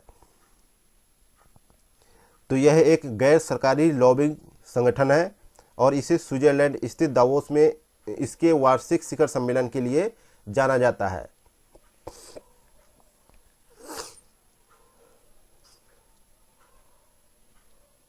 तो यहाँ पे तीसरा स्टेटमेंट सही है और जो है पहला भी सही है और जो है और दूसरा भी सही है। तो यहाँ पे जो है डी ऑप्शन सही जवाब हो जाएगा, उपर्युक्त में से कोई नहीं गलत है। नेक्स्ट है क्वेश्चन नंबर 43। निम्नलिखित कथनों पर विचार कीजिए। पहला है ट्रांसक्रिप्टोम एक कोशिका में विद्यमान सभी RNA अणुओं का एक पूर्ण समुच्चय होता है जो DNA से आनुवंशिक जानकारी प्राप्त करता है। दूसरा कथन है कि RNA एक न्यूक्लिक एसिड है जो सभी जीवित कोशिकाओं में मौजूद होता है। तो यहाँ पे देखना है कि कौन सी कथन सही है। तो दोनों ही कथन सही है, तो सी ऑप्शन यहाँ पे सही जवाब हो जाएगा।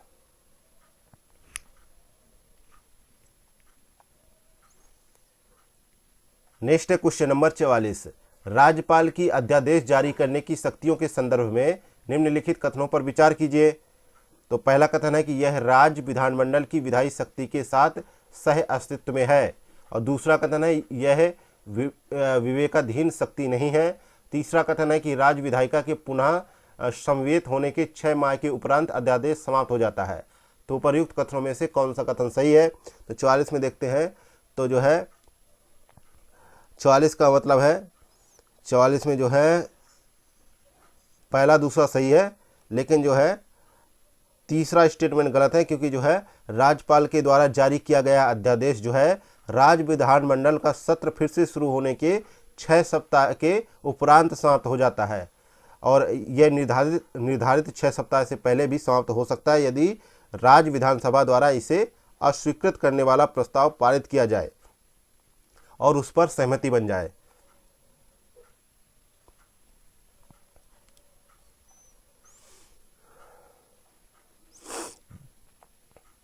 नेक्स्ट है क्वेश्चन नंबर 45। भारतीय संविधान की 11वीं अनुसूची के तहत पंचायतों को निम्नलिखित में से कौन से विषय प्रदान किए गए हैं? पहला है कृषि, जिसके अंतर्गत कृषि विस्तार शामिल है। दूसरा भूमि सुधार का कार्यान्वयन। तीसरा है मत्स्य उद्योग। चौथा है लघु उद्योग। पांचवा है तकनीकी प्रशिक्षण और व्यावसायिक शिक्षा। तो नीचे दिए गए कूट का प्रयोग कर सही उत्तर का चुनाव करना है। तो यहाँ पे जो है 29 जो है पंचायत के जो दायरे हैं 11वीं अनुसूची में, उसके 29 प्रकारात्मक विषयों को समाहित किया गया है, जिसमें कृषि, जिसके अंतर्गत कृषि विस्तार शामिल है, तो पहला सही है। भूमि सुधार कार्यान्वयन को शामिल किया गया, जिसके तहत चकबंदी और भूमि संरक्षण आता है। और तीसरा है मत्स्य उद्योग, लघु सिंचाई, जल प्रबंधन और जो है सामाजिक वानिकी और फार्म वानिकी, और जो है तकनीकी उद्योग, जिसके अंतर्गत खाद्य प्रसंस्करण उद्योग आता है, और जो है खादी ग्रामोद्योग, ये सब आते हैं। तो इसलिए यहाँ पे डी ऑप्शन सही जवाब हो जाएगा। नेक्स्ट है क्वेश्चन नंबर 46। आईटी नियमावली 2021 के तहत हाल ही में स्थापित शिकायत अपील समितियों के संदर्भ में निम्नलिखित कथनों पर विचार कीजिए। पहला कथन है कि सरकार द्वारा बड़ी सोशल मीडिया कंपनियों के विरुद्ध उपभोक्ताओं की शिकायतों का समाधान करने के लिए इसकी स्थापना की गई। दूसरा कथन है कि यह एक डिजिटल प्लेटफॉर्म है जो केवल ऑनलाइन संचालित होता है। तो उपर्युक्त कथनों में से कौन सा कथन सही है? तो यहाँ पे दोनों कथन सही हैं। और जो है यह समिति ने जो है 1 मार्च 2023 से काम करना प्रारंभ कर दिया था, और ये जो है 2021 में के तहत जो है लाया गया था, और इसके तहत जो है फेसबुक, ट्विटर और इंस्टाग्राम जैसी बड़ी सोशल मीडिया कंपनियों के विरुद्ध जो है उपयोगकर्ताओं की शिकायतों का समाधान करने के लिए इसका जो है गठन किया गया था। तो यहाँ पे सी ऑप्शन करेक्ट आंसर होगा। नेक्स्ट है क्वेश्चन नंबर 47। राष्ट्रपति की क्षमादान शक्ति के संदर्भ में निम्नलिखित कथनों पर विचार कीजिए। पहला कथन है कि परिहार का अर्थ दंड की प्रकृति में परिवर्तन किए बिना उसकी अवधि को कम करना है। दूसरा कथन है कि लघुकरण में दंड के स्वरूप को बदलकर कम किया जाता है। तीसरा कथन है कि विराम में किसी दोषी को मूल रूप से दिए गए दंड को किसी विशेष परिस्थिति में कम किया जाता है। तो उपर्युक्त कथनों में से कौन सा कथन सही है? तो यहाँ पे जो है कहा जाता है कि संविधान के अनुच्छेद 72 में जो है राष्ट्रपति को उन शक्तियों को क्षमा करने की शक्ति प्रदान की गई है जिनमें जो है निम्नलिखित मामलों के तहत दंडित किया जाता है, जिसमें से पहला है कि संघीय विधि के विरुद्ध किसी अपराध में दिए गए दंड में हो, या कोर्ट मार्शल यानी सैन्य न्यायालय द्वारा दिए गए दंड में हो, यदि दंड का स्वरूप मृत्यु दंड है तब भी। तो इस प्रकार से यहाँ पे जो है कहा जाता है कि जो है तीनों ही कथन सही हो जाते हैं, जिसमें जो है राष्ट्रपति को क्षमादान की कुछ शक्तियाँ प्राप्त हैं, जैसे लघुकरण में दंड के स्वरूप को बदलकर कम किया जाता है। उदाहरण के लिए मान लेते हैं कि मृत्यु दंड का लघुकरण कर कठोर कारावास में परिवर्तित करना, जिसे साधारण कारावास में परिवर्तित किया जाता है। इसके अलावा जो है एक अन्य है कि परिहार का अर्थ है कि दंड की प्रकृति में परिवर्तन किए बिना उसकी अवधि को कम करना।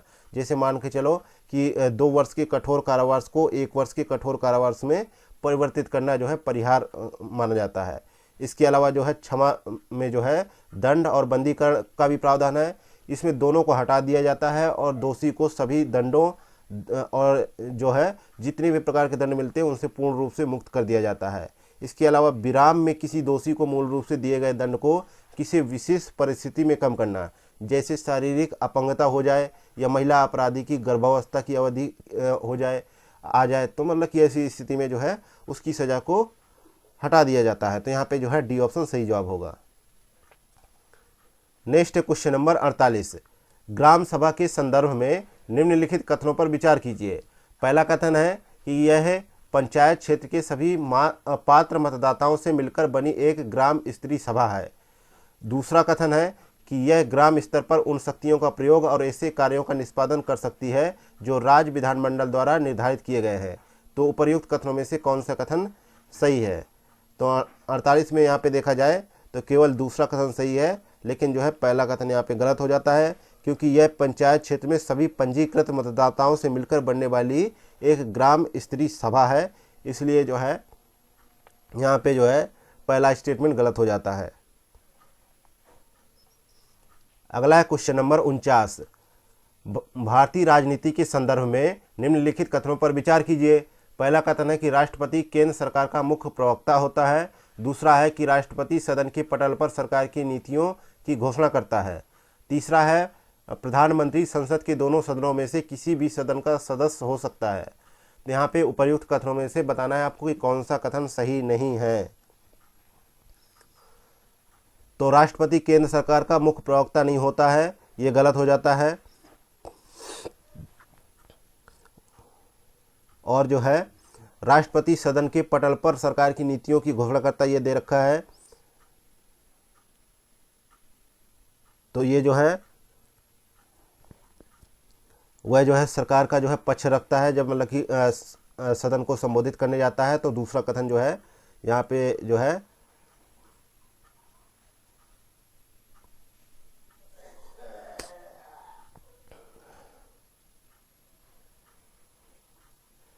तो यहाँ पे दूसरा जो है दूसरा कथन गलत है। और तीसरा कथन के लिए बात करें तो संविधान के अनुसार जो है प्रधानमंत्री संसद के दोनों सदनों में से किसी भी सदन का सदस्य हो सकता है। उदाहरण के लिए इंदिरा गांधी और एच.डी. देवगौड़ा और डॉक्टर मनमोहन सिंह राज्यसभा के सदस्य थे। जो इसके अतिरिक्त जो है तो राज्यसभा के सदस्य थे और प्रधानमंत्री भी थे। तो यहाँ पे जो है दोनों सदनों के सदस्य हुए। तो यहाँ पे जो है ये कथन जो है सही हो जाता है, लेकिन दूसरा कथन जो है गलत था। तो पहला दूसरा गलत है, तो यहाँ पे जो है ये ऑप्शन सही है।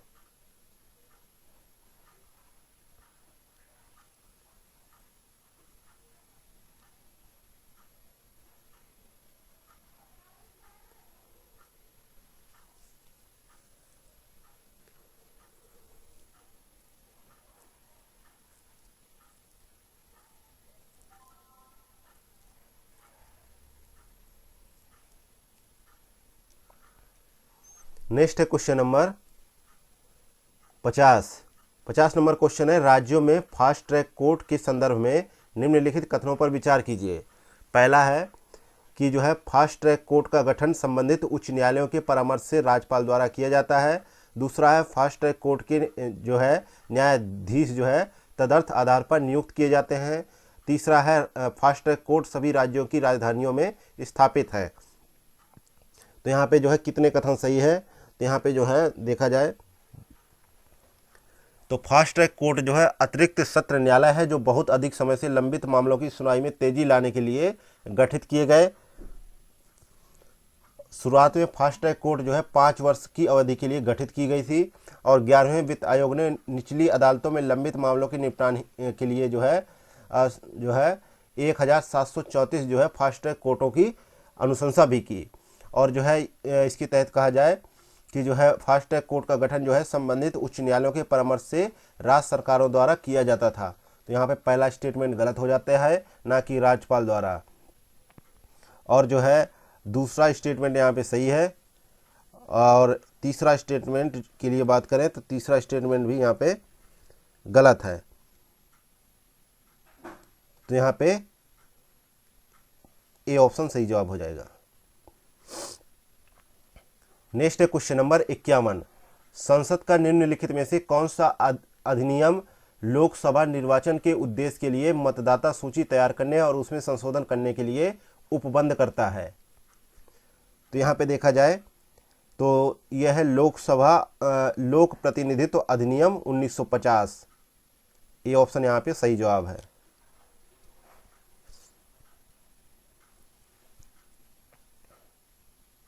नेक्स्ट है क्वेश्चन नंबर 52। उपर्युक्त में से कोई नहीं यानी नोटा के संदर्भ में निम्नलिखित कथनों पर विचार कीजिए। पहला कथन है कि नोटा विकल्प के तहत डाले गए मतों की गणना चुनाव लड़ने वाले उम्मीदवारों हेतु डाले गए कुल वैध मतों में की जाती है, ताकि उम्मीदवारों को जमानत राशि वापस की जा सके। और दूसरा कथन है कि भले ही नोटा विकल्प के तहत डाले गए मत किसी भी उम्मीदवार के लिए डाले गए मतों की संख्या से अधिक हो, तब भी सबसे अधिक मत प्राप्त करने वाले उम्मीदवार को ही निर्वाचित घोषित किया जाता है। तो उपर्युक्त कथनों में से कौन सा कथन सही है? तो यहाँ पे जो है 52 का देखा जाए तो बी ऑप्शन जो है सही है, लेकिन पहला ऑप्शन यहाँ पे गलत हो जाता है, क्योंकि जो है उम्मीदवारों को जमानत राशि की वापसी के उद्देश्य से चुनाव लड़ने वाले उम्मीदवारों हेतु डाले गए कुल वैध मतों की गणना के लिए नोटा विकल्प के तहत डाले गए मतों को ध्यान में नहीं रखा जाता है, जबकि क्वेश्चन में कहा गया था कि रखा जाता है। इसलिए पहला स्टेटमेंट गलत है और दूसरा यहाँ पे सही हो जाता है। और जो है 16वीं लोकसभा 2014 के आम चुनाव के साथ जो है 2014 में आंध्र प्रदेश, अरुणाचल प्रदेश, उड़ीसा और सिक्किम राज्य विधानसभाओं के आम चुनाव में ये जो है आगे जारी रहा, लेकिन जो है नोटा का विकल्प, लेकिन जो है 2013 की जो छत्तीसगढ़ का चुनाव हुआ था और मध्य प्रदेश, मिजोरम और जो है दिल्ली और राजस्थान की विधानसभाओं में नोटा का प्रयोग किया गया था, जो 2013 में हुआ था। इसके बाद 2014 के लोकसभा चुनाव और विधानसभा के चुनाव में इसको जो है क्या किया गया कि इसको कंटिन्यू रखा गया। अगला है क्वेश्चन नंबर 53। राज्य विधानसभा के अध्यक्ष के संदर्भ में निम्नलिखित कथनों में से कौन सा कथन सही है? तो यहाँ पे जो है पहला है निर्वाचित होने के बाद अध्यक्ष अपनी पार्टी की सदस्यता से त्यागपत्र दे देता है। दूसरा है कि उसे विधानसभा के सभी तत्कालीन सदस्यों के बहुमत से पारित प्रस्ताव द्वारा हटाया जा सकता है। तीसरा है वह उपाध्यक्ष को लिखित त्यागपत्र सौंपकर अपना त्यागपत्र दे सकता है। तो नीचे दिए गए कूट का प्रयोग कर सही उत्तर का चुनाव करना है। तो यहाँ पे जो है पहला स्टेटमेंट गलत है, वह अपनी पार्टी से जो है इस्तीफा नहीं देता है, लेकिन जो है दूसरा तीसरा कथन यहाँ पे सही जवाब है, क्योंकि जो है इसे जो है विधानसभा के सभी तत्कालीन सदस्यों के बहुमत से पारित प्रस्ताव द्वारा पद से हटाया जा सकता है और इस तरह का कोई भी प्रस्ताव केवल 14 दिन की पूर्व सूचना के बाद ही लाया जा सकता है। इसलिए दूसरा स्टेटमेंट सही है।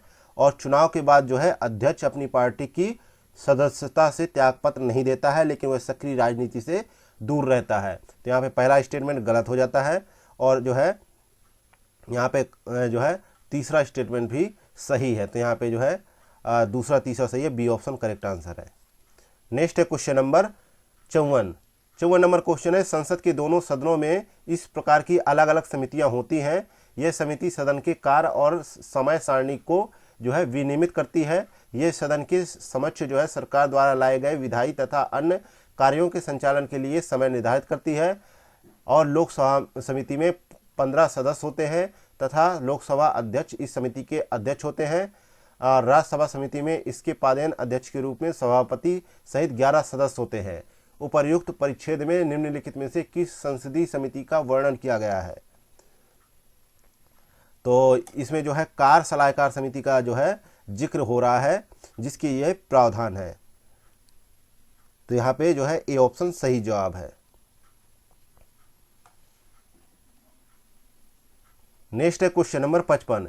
एक संरक्षित क्षेत्र के संदर्भ में निम्नलिखित कथनों पर विचार कीजिए। पहला कथन है कि यह तेलंगाना के उत्तर पूर्वी भाग में स्थित है। दूसरा कथन है कि यह जो है रिजर्व गोदावरी नदी के किनारे सह्याद्री पर्वत श्रृंखला में स्थित है। तीसरा कथन है कि भौगोलिक रूप से यह है रिजर्व इंडो मलय क्षेत्र के अंतर्गत आता है तथा बाघ और तेंदुआ इसमें पाई जाने वाली महत्वपूर्ण प्रजातियां हैं।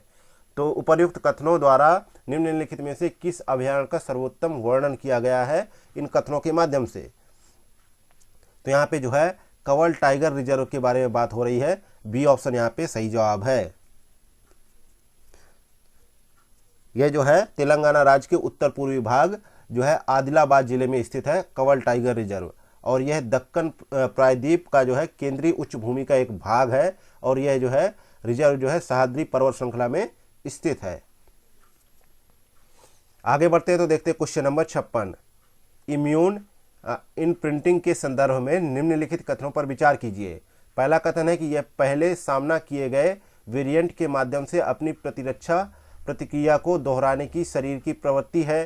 दूसरा कथन है कि टी कोशिका लिम्फोसाइट्स इस प्रक्रिया में केंद्रीय भूमिका निभाते हैं। तो उपर्युक्त कथनों में से कौन सा कथन सही है? तो यहाँ पे जो है 56 का देखें तो पहला कथन सही है, लेकिन जो है दूसरा कथन गलत है। क्यों गलत है? क्योंकि जो है बी कोशिकाओं द्वारा ये जो है निर्मित ऐसी एंटीबॉडी होती है जिसका निर्माण जो है मूल वायरस के संपर्क में आने पर हुआ था। तो यहाँ पे जो है दूसरा स्टेटमेंट जो है यहाँ पे गलत हो जाता है। नेक्स्ट है क्वेश्चन नंबर 57 नंबर क्वेश्चन है कि निम्नलिखित कथनों पर विचार कीजिए। पहला कथन है कि भारत के निर्वाचन आयोग को यह निर्धारित करने का अधिकार है कि प्रत्येक राज्य को लोकसभा में सीटों का आवंटन किस प्रकार किया जाए। और दूसरा कथन है कि जो है 87वें संशोधन अधिनियम 2003 ने निर्वाचन क्षेत्रों का परिसीमन 1991 की जनगणना के आधार पर करने का प्रावधान किया गया है। तो उपर्युक्त कथनों में से कौन सा कथन सही है?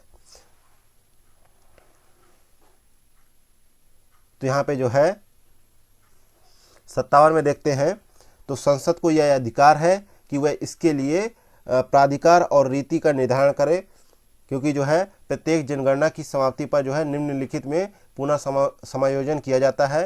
पहला है कि राज्यों को लोकसभा में सीटों का आवंटन और प्रत्येक राज्य का प्रादेशिक निर्वाचन क्षेत्रों में विभाजन। तो ये जो है पहला स्टेटमेंट यहाँ पे गलत हो जाता है।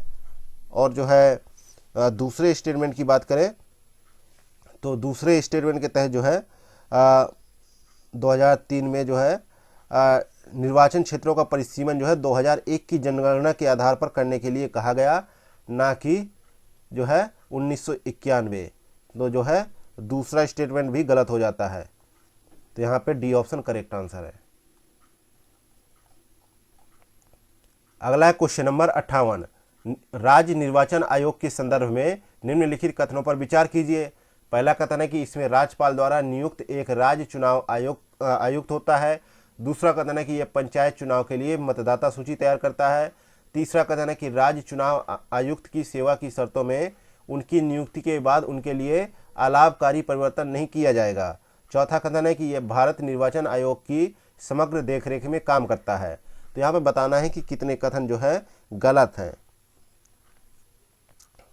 तो यहाँ पे देखा जाए 58 का बोला गया है कितने कथन गलत है। तो यहाँ पे जो है केवल जो है कौन सा स्टेटमेंट गलत है?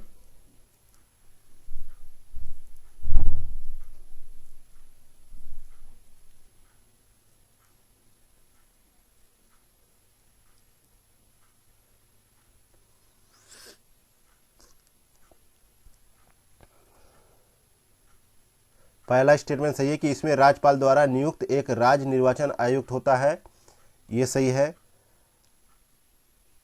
और जो है राज्य विधायिका पंचायतों के चुनाव से संबंधित सभी मामलों के संबंध में प्रावधान करती है, तो ये भी सही है। और यह जो है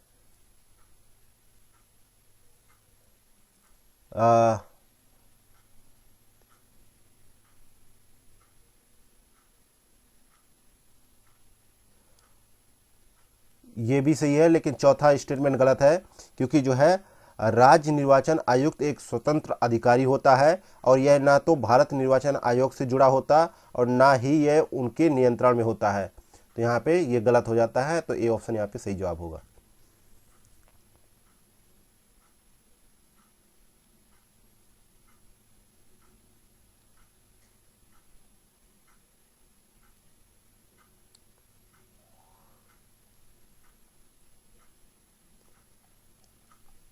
नेक्स्ट है क्वेश्चन नंबर 59। सदन की अनुमति के बिना राज्य विधानमंडल का एक सदस्य अधिकतम कितने समय के लिए सदन की सभी बैठकों से अनुपस्थित रह सकता है? तो यहाँ पे 59 का सही जवाब है 60 दिनों की अवधि तक जो है अनुपस्थित रह सकता है। रह सकता है तो वह उस सदन के पद को अगर जो है 60 दिन के बाद भी नहीं वो आता है तो उसके पद को जो है रिक्त घोषित कर दिया जाएगा। तो यहाँ पे 60 दिन जो है मैक्सिमम समय रखा गया है। लेकिन जो है हालांकि हम देखते हैं जो अभी जो है देखते हैं पंजाब के गुरदासपुर से सांसद हैं सनी देओल, वो तो शायद मुझे लगता है उनकी जो है उपस्थिति के बारे में बात की जाए तो उनकी सदन में उपस्थिति तो नगण्य ही थी, लेकिन फिर भी उनको नहीं किया गया। ये तो अपवाद है, ठीक है। तो मतलब कि अभी तो सरकार है उन्हीं की पार्टी की, तो उन्होंने उनको जो है उनका पद जो है रिक्त नहीं किया था। नेक्स्ट है क्वेश्चन नंबर 60। हाल ही में सुर्खियों में रही चीन +1 रणनीति के संदर्भ में निम्नलिखित कथनों में से कौन सा कथन सही है? तो यहाँ पे 60 में देखते हैं तो 60 में जो है चीन +1 के तहत जो है यह बहुराष्ट्रीय कंपनियों द्वारा अपनी आपूर्ति श्रृंखला को चीन से बाहर स्थानांतरित करने हेतु लिया गया एक रणनीतिक निर्णय है, इसलिए बी ऑप्शन यहाँ पे सही है। नेक्स्ट है क्वेश्चन नंबर 61। निम्नलिखित कथनों पर विचार कीजिए। पहला कथन है कि परिवार न्यायालय के निर्णय के विरुद्ध किसी भी न्यायालय में अपील नहीं की जा सकती।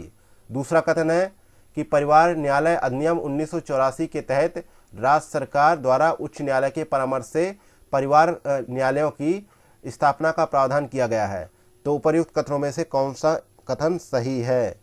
तो 61 में देखते हैं तो यहाँ पे देखा जाए तो पहला कथन तो यहाँ पे गलत हो जाता है।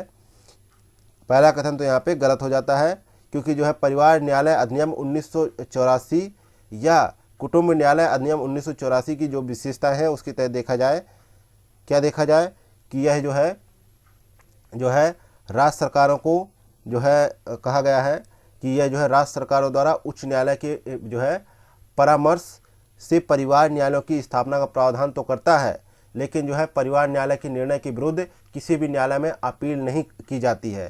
तो यहाँ पे जो है पहला गलत है, दूसरा सही है। तो यहाँ पे जो है डी ऑप्शन सही जवाब होगा। नेक्स्ट है क्वेश्चन नंबर 62। निम्नलिखित में से कौन से व्यक्ति किसी राज्य की विधान परिषद के सदस्यों के निर्वाचन में भाग ले सकते हैं? पहला है राज्य की नगर पालिकाओं के सदस्य, दूसरा है राज्य में रह रहे 3 वर्ष से स्नातक, और जो है तीसरा है राज्य में 3 वर्ष से अध्यापन कर रहे शिक्षक जो माध्यमिक विद्यालय से कम ना हो, मतलब कि कम से कम माध्यमिक विद्यालय के तहत ही शिक्षक हो, और चौथा है राज्य विधानसभा के सदस्य। तो नीचे दिए गए कूट का प्रयोग कर सही उत्तर का चुनाव करें। तो यहाँ पे जो है परिषद की संरचना जो अनुच्छेद 171 के तहत जो है विस्तृत है, तो इसके तहत जो है सभी चारों कथन जो है सही है।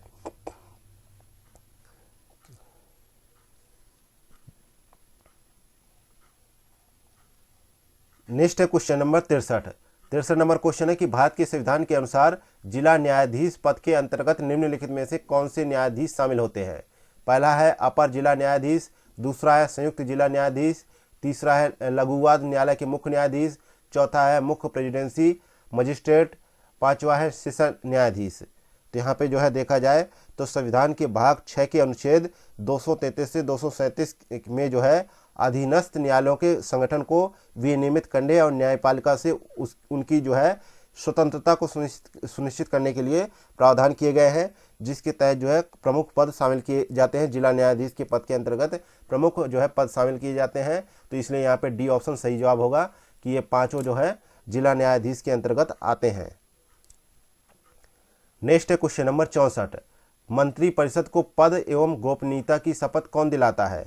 तो यहाँ पे जो है अनुच्छेद 74 जो है मंत्रिपरिषद से संबंधित है, जबकि अनुच्छेद जो है 75 मंत्रियों की नियुक्ति, कार्यकाल, उत्तरदायित्व और शपथ और वेतन भत्तों से संबंधित है। और अनुच्छेद 75 में उल्लेख किया गया है कि प्रधानमंत्री की नियुक्ति जो है राष्ट्रपति द्वारा की जाएगी और अन्य मंत्रियों की नियुक्ति जो है राष्ट्रपति द्वारा प्रधानमंत्री की सलाह पर किया जाएगा। तो यहाँ पे जो है सही जवाब होगा जो है क्या सही जवाब होगा कि मंत्री जो है राष्ट्रपति के प्रसाद पर्यंत पद धारण करेंगे। तो यहाँ पे जो है ए ऑप्शन सही जवाब हो जाएगा। नेक्स्ट है क्वेश्चन नंबर 65। निम्नलिखित कथनों पर विचार कीजिए। तो पहला कथन है कि भारत के उच्चतम न्यायालय का उद्घाटन संविधान के लागू होने के साथ हुआ था। दूसरा कथन है कि स्वतंत्रता के बाद जो है उच्चतम न्यायालय ने अपील की सर्वोच्च न्यायालय के रूप में ब्रिटिश प्रिवी काउंसिल का स्थान लिया। तो उपर्युक्त कथनों के बारे में बताना कि कौन सा कथन सही है। तो यहाँ पे कहा गया है कि कथन पहला तो यहाँ पे गलत है, लेकिन दूसरा यहाँ पे सही है।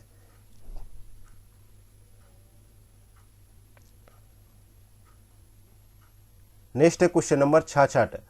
फर्स्ट मूवर्स कोएलिशन के संदर्भ में निम्नलिखित कथनों पर विचार कीजिए।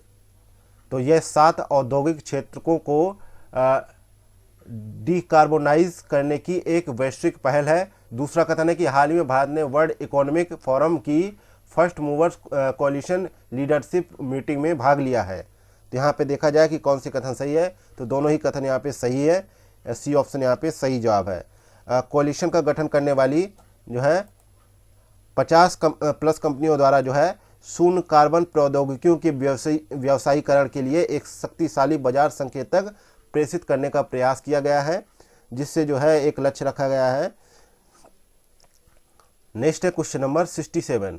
67 नंबर क्वेश्चन है, निम्नलिखित में से किस देश ने हाल ही में अपने क्षेत्र में वनों को बहाल करने के लिए जो है चेस्टनट के वृक्ष को आनुवांशिक रूप से संशोधित किया है?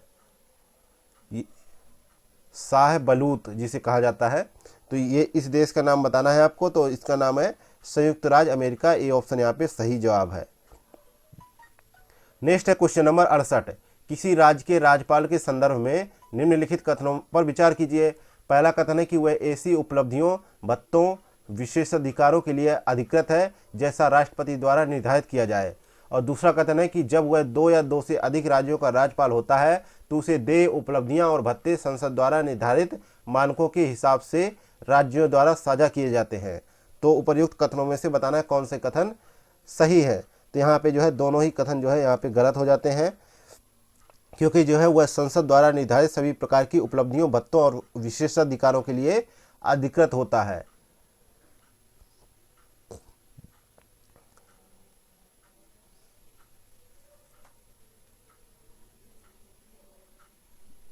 अधिकृत होता है और जो है यहाँ पे जो है लिखा है राष्ट्रपति द्वारा निर्धारित किया जाए, लेकिन जो है यहाँ पे राष्ट्रपति द्वारा निर्धारित नहीं किया जाता।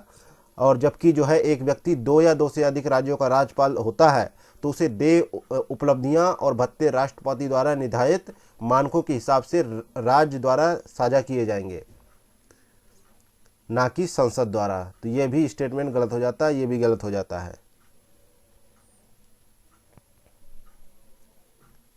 तो यहाँ पे डी ऑप्शन सही होगा। अगला है क्वेश्चन नंबर 69। निम्नलिखित में से कौन सा उच्चतम न्यायालय के मूल क्षेत्राधिकार का हिस्सा नहीं है? पहला है अंतर्राज्यीय जल विवाद, दूसरा है 2 या 2 से अधिक राज्यों के बीच कोई विवाद, तीसरा है संविधान पूर्व किसी संधि से उत्पन्न विवाद, चौथा है किसी राज्य द्वारा केंद्र के विरुद्ध हर्जाना वसूलना। तो नीचे दिए गए कूट का सही प्रयोग करते हुए सही उत्तर का चुनाव करना है। तो यहाँ पे जो है पहला, तीसरा, चौथा सही है, लेकिन यहाँ पे दूसरा जो है दूसरे के लिए कहा गया कि दूसरा जो है हिस्सा नहीं है, ये आपको बताना है। तो यहाँ पे जो है 2 या 2 से अधिक राज्यों के बीच जो है विवाद को जो है सम्मिलित किया गया, लेकिन जो है पहला, तीसरा और चौथा जो है उच्चतम न्यायालय के मूल क्षेत्राधिकार का हिस्सा नहीं है। यह जो है संघीय न्यायालय के अंतर्गत जो है निर्णय के तहत ये आता है, ना कि जो है उच्चतम न्यायालय के मूल क्षेत्राधिकार के तहत। नेक्स्ट है क्वेश्चन नंबर 70। निम्नलिखित कथनों पर विचार कीजिए। पहला कथन है कि राज्यपाल संबंधित राज्य उच्च न्यायालय के न्यायाधीशों की नियुक्ति राष्ट्रपति के परामर्श के बाद करता है।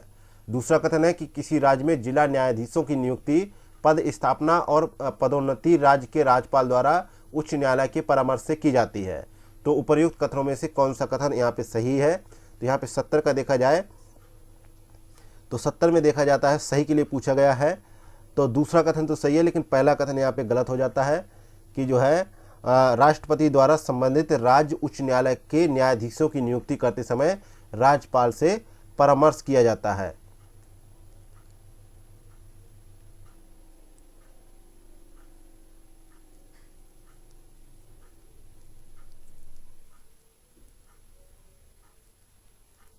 तो यहाँ पे कहा जाता है कि उच्च न्यायालय के न्यायाधीशों की नियुक्ति राष्ट्रपति द्वारा की जाती है और जो है उच्च न्यायालय के मुख्य न्यायाधीश की नियुक्ति जो है राष्ट्रपति द्वारा भारत के मुख्य न्यायाधीश और संबंधित राज्य के राज्यपाल से परामर्श के बाद की जाती है। इसलिए पहला स्टेटमेंट यहाँ पे गलत हो जाता है और दूसरा स्टेटमेंट यहाँ पे सही होगा।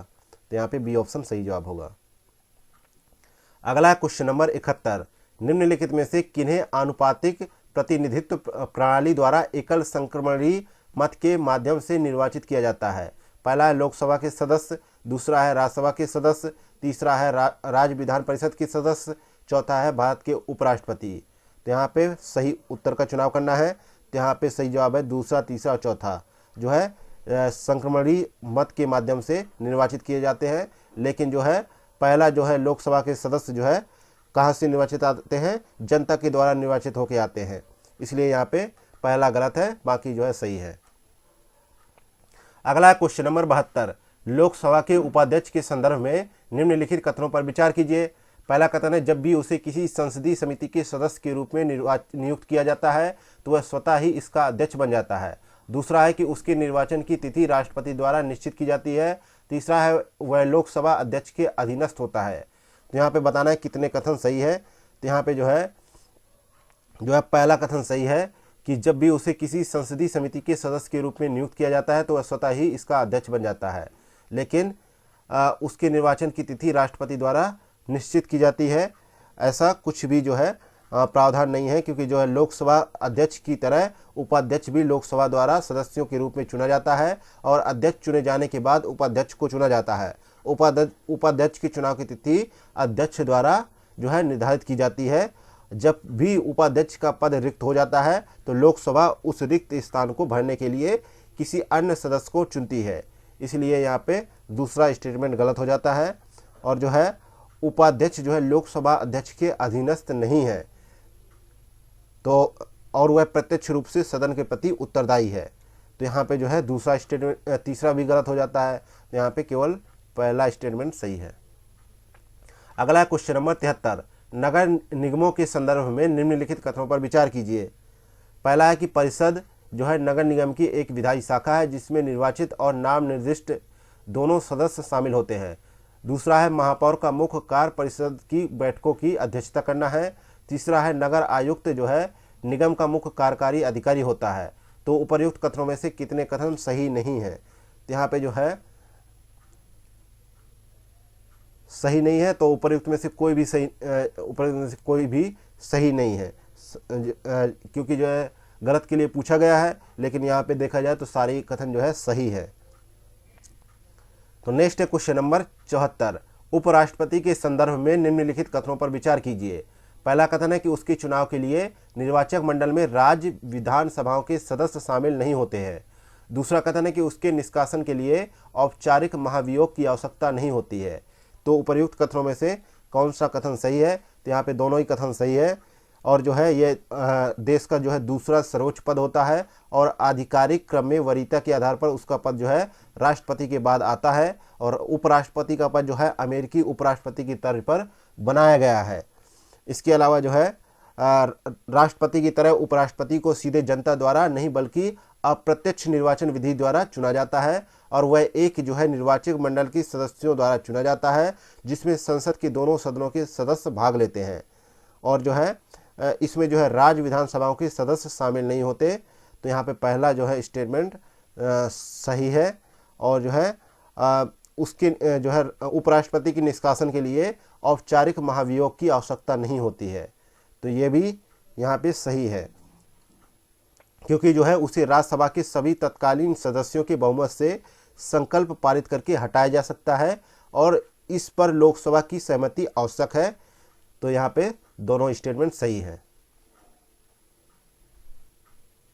नेक्स्ट है क्वेश्चन नंबर 75, राज्य मंत्री परिषद के संदर्भ में निम्नलिखित कथनों पर विचार कीजिए। पहला कथन है कि संविधान राज्य मंत्री परिषद में मंत्रियों की अधिकतम संख्या निर्दिष्ट नहीं करता है।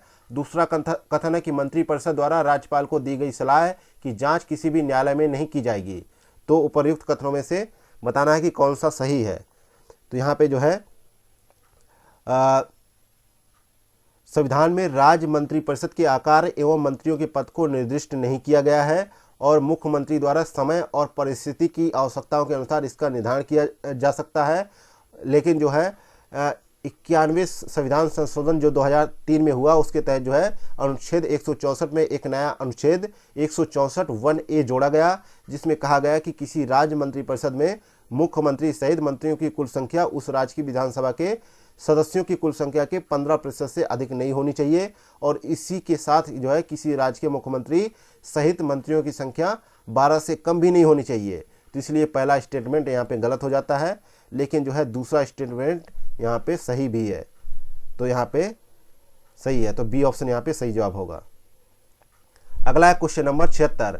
उच्च न्यायालयों के रिट क्षेत्राधिकार के संदर्भ में निम्नलिखित कथनों पर विचार कीजिए। पहला कथन है कि उच्चतम न्यायालय के विपरीत उच्च न्यायालय किसी साधारण कानूनी अधिकार को लागू करने के लिए भी रिट जारी कर सकते हैं। दूसरा कथन है कि रिट क्षेत्राधिकार संविधान की मूल संरचना का भाग है। तो यहाँ पे संविधान का अनुच्छेद जो है 226 जो है उच्च न्यायालय को नागरिकों के मूल अधिकारों के प्रवर्तन के लिए और किसी अन्य उद्देश्य के लिए बंदी, प्रत्यक्षीकरण, परमादेश, उत्प्रेषण और प्रतिषेध और अधिकार प्रच्छा रिट जारी करने का अधिकार प्रदान करता है। तो यहाँ पे जो है दोनों ही स्टेटमेंट सही है, तो यहाँ पे जो है सही जवाब होगा सी ऑप्शन। नेक्स्ट है क्वेश्चन नंबर 77। श्रीमान XYZ जिला न्यायाधीश बनना चाहते हैं। भारत के संविधान में जिला न्यायाधीश बनने के लिए निर्धारित न्यूनतम आयु क्या रखी गई है? तो इसके लिए जिला न्यायाधीशों की नियुक्ति अनुच्छेद 233 के तहत की जाती है, और इसके लिए जो है जिला न्यायाधीश की नियुक्ति के लिए न्यूनतम आयु निर्धारित नहीं की गई है। तो यहाँ पर डी ऑप्शन सही जवाब होगा। नेक्स्ट है क्वेश्चन नंबर 78। निर्वाचन के राज्य द्वारा वित्त पोषण पर रिपोर्ट प्रस्तुत करने के लिए निम्नलिखित में से किस समिति का गठन किया गया था? तो इस समिति का नाम था जो है इंद्रजीत गुप्ता समिति। डी ऑप्शन यहाँ पे सही जवाब है। नेक्स्ट है क्वेश्चन नंबर 79। निम्नलिखित कथनों पर विचार कीजिए। पहला कथन है कि प्रत्येक मंत्री को राज्य विधायिका की किसी भी समिति में बोलने और मत देने का अधिकार होता है। दूसरा कथन है कि यदि प्रश्न उठता है कि कोई विषय राज्यपाल के विवेक के अंतर्गत आता है या नहीं, तो राज्यपाल का जो है विनिश्चय अंतिम होगा, यानी उसका निर्णय अंतिम होगा। तो यहाँ पे जो है सही जवाब है बी ऑप्शन यहाँ पे सही है, लेकिन पहला यहाँ पे गलत हो जाता है। क्यों गलत होता है? पहला कथन यहाँ पे इसलिए गलत होता है कि जो है अनुच्छेद 177 जो है सदनों के संबंध में मंत्रियों के अधिकार को प्रस्तुत करता है, जिसके तहत प्रत्येक मंत्री को विधानसभा की कार्रवाई में भाग लेने और बोलने का अधिकार होगा। उसी प्रकार यह अधिकार राज्य विधायिका की समिति के लिए भी लागू होगा, जिसका उसे सदस्य बनाया गया है। तो यहाँ पे पहला स्टेटमेंट यहाँ पे गलत है, लेकिन दूसरा सही है। अगला है क्वेश्चन नंबर 80। आपराधिक मामलों में पारस्परिक कानूनी सहायता संधि के अंतर्गत जो है निम्नलिखित कथनों पर विचार कीजिए। पहला कथन है ये देशों के बीच जो है द्विपक्षीय संधियां हैं जो साक्ष्य के आदान प्रदान की अनुमति देती हैं। दूसरा कथन है कि विदेश मंत्रालय आपराधिक कानून के मामलों में पारस्परिक कानूनी सहायता प्रदान करने के लिए नोडल मंत्रालय है। तीसरा कथन है कि इस संबंध में दंड प्रक्रिया संहिता यानी CRPC न्यायिक प्रक्रियाओं के कार्यों के संबंध में विदेशी सरकारों के साथ किसी प्रकार की व्यवस्था का उल्लेख नहीं करती हैं। तो उपर्युक्त कथनों में से बताना है कि कितने कथन सही नहीं है। तो पहला कथन तो सही है और दूसरा सही नहीं है। नोडल मंत्रालय नहीं है ऐसा जो है, क्योंकि जो है गृह मंत्रालय आपराधिक कानून के मामलों में पारस्परिक कानूनी सहायता प्राप्त करने एवं प्रदान करने के लिए नोडल मंत्रालय है और केंद्रीय प्राधिकरण है, ना कि विदेश मंत्रालय। तो दूसरा गलत हो जाता है और जो है तीसरा यहाँ पे सही होगा। तो इसलिए यहाँ पे ए ऑप्शन यहाँ पे सही जवाब हो जाएगा। केवल एक ही कथन गलत है।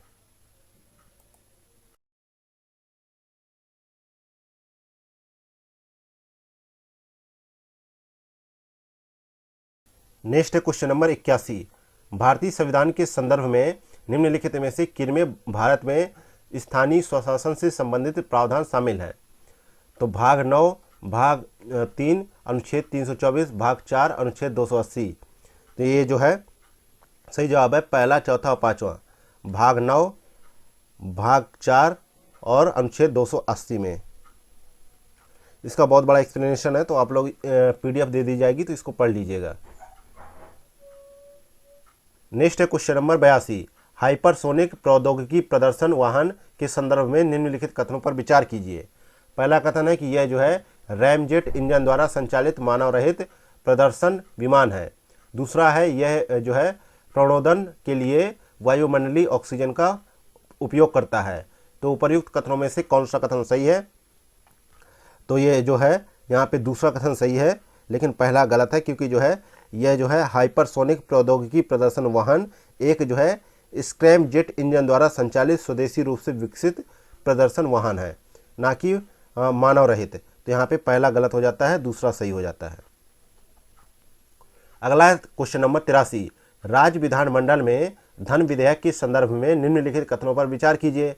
पहला कथन है कि जब राज्यपाल राष्ट्रपति के विचारार्थ धन विधेयक को सुरक्षित रखता है तो उस पर राज्यपाल की सहमति की आवश्यकता नहीं रह जाती। दूसरा है राज्यपाल धन विधेयक को पुनर्विचार के लिए राज्य विधानमंडल के पास वापस नहीं भेज सकता। तो उपर्युक्त में से कौन से कथन जो है सही है, ये आपको बताना है। तो यहाँ पे जो है दोनों ही कथन यहाँ पे सही हो जाते हैं, तो सी ऑप्शन यहाँ पे करेक्ट आंसर होगा। नेक्स्ट है क्वेश्चन नंबर 84।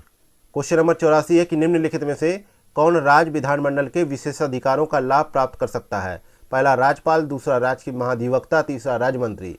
यहाँ पे देखा जाए तो जो है राज्य विधानमंडल के जो विशेषाधिकार है उसका प्रावधान अनुच्छेद 194 में किया गया है। और राज्य विधानमंडल के विशेषाधिकार राज्य विधानमंडलों के सदनों, उनकी समितियों और उनके सदस्यों को प्राप्त विशेष अधिकारों, उन्मुक्तियों और छूट का योग है। तो यहाँ पे कहा जा सकता है कि जो है राज्य के महाधिवक्ता और राज्य के मंत्रियों को ये जो है छूट और लाभ प्राप्त है। तो यहाँ पे सी ऑप्शन करेक्ट आंसर है। अगला है क्वेश्चन नंबर 85। उच्चतम न्यायालय की स्वतंत्रता के लिए निम्नलिखित में से कौन से संवैधानिक सुरक्षा उपयोग किए गए हैं? पहला है अपनी अवमानना के लिए दंड देने का अधिकार, दूसरा अपने कर्मचारियों को नियुक्त करने की स्वतंत्रता, तीसरा सेवानिवृत्ति के बाद वकालत पर रोक, चौथा है संसद द्वारा इसके क्षेत्राधिकार को कम नहीं किया जा सकता। तो नीचे दिए गए कूट का प्रयोग कर सही उत्तर का चुनाव करना है। तो यहाँ पे जो है चारों ही कथन यहाँ पे सही है, तो यहाँ पे डी ऑप्शन सही जवाब है। नेक्स्ट है क्वेश्चन नंबर 86। निम्नलिखित में से किन्हें राष्ट्रपति द्वारा मंत्रिपरिषद के परामर्श पर नियुक्त किया जाता है?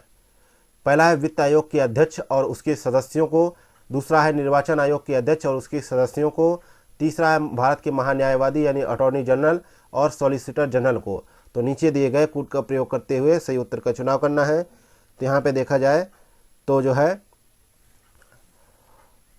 है पहला दूसरा तो सही है, लेकिन जो है तीसरा स्टेटमेंट यहाँ पे गलत है। क्योंकि जो है क्यों गलत है? क्योंकि इसमें जो है भारत के जो है महान्यायवादी और सॉलिसिटर जनरल का जिक्र आया है। तो यहाँ पे जो है ये गलत है। बाकी जो है पहला स्टेटमेंट और दूसरा स्टेटमेंट सही है। ये ऑप्शन करेक्ट आंसर है। क्योंकि जो है जो महान्यायवादी होता है ये जो है प्रधानमंत्री जो है राष्ट्रपति को महत्वपूर्ण अधिकारी, जैसे भारत का महान्यायवादी, नियंत्रक, महालेखा परीक्षक, संघ लोक सेवा आयोग का अध्यक्ष, इन सभी की नियुक्ति जो है प्रधानमंत्री के जो है सलाह से राष्ट्रपति द्वारा की जाती है।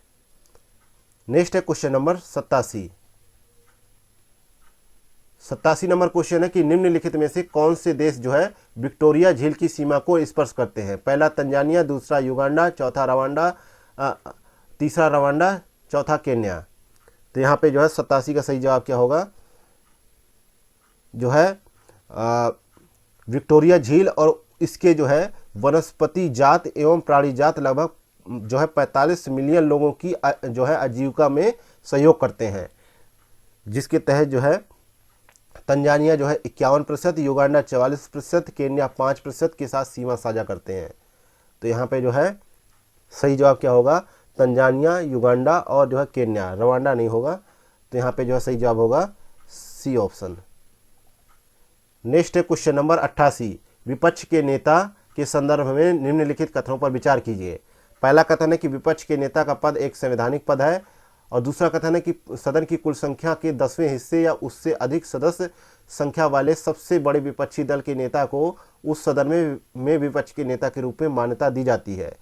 तीसरा कथन है कि विपक्ष के नेता के वेतन भत्ते और अन्य सुविधाएं कैबिनेट मंत्री के बराबर होती हैं। तो उपर्युक्त कथनों में से कौन सा कथन सही है? तो 88 में देखा जाए तो दूसरा और तीसरा कथन जो है सही है।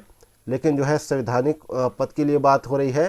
संसद के प्रत्येक सदन के लिए एक विपक्ष का नेता जो है उपबंध किया गया है और जो है लेकिन जो है लोकसभा और राज्यसभा में विपक्ष के नेता को 1977 में जो है संवैधानिक मान्यता दी गई, ना कि संवैधानिक मान्यता।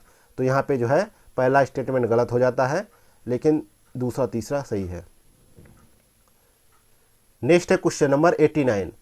73वें संशोधन के तहत निम्नलिखित में से कौन से अनिवार्य उपबंध है? पहला है त्रिस्तरीय प्रणाली, दूसरा है ग्राम सभा का गठन, तीसरा है महिलाओं के लिए सीटों का आरक्षण, चौथा है पंचायतों को वित्तीय अधिकार देना, पांचवा है स्थानीय निकायों में सांसदों का प्रतिनिधित्व। तो यहाँ पे 89 का सही जवाब है पहला, दूसरा और तीसरा जो है 73rd संशोधन के तहत जो है उपबंधित है।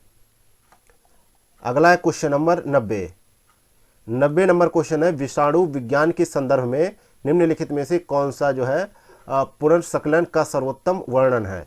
तो यहाँ पे जो है सही जवाब है ए ऑप्शन। यह एक संकर विषाणु का निर्माण है जिसमें दो अलग अलग विषाणु के जीनोम के हिस्से होते हैं।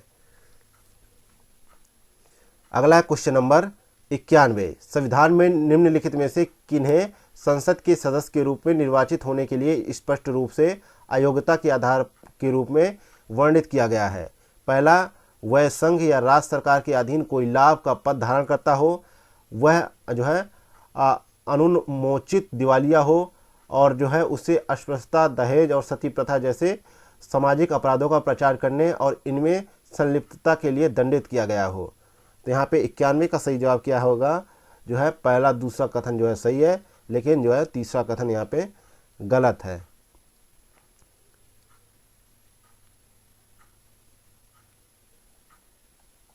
नेक्स्ट है क्वेश्चन नंबर 92। छावनी परिषद के संदर्भ में निम्नलिखित कथनों में से कौन सा कथन सही है?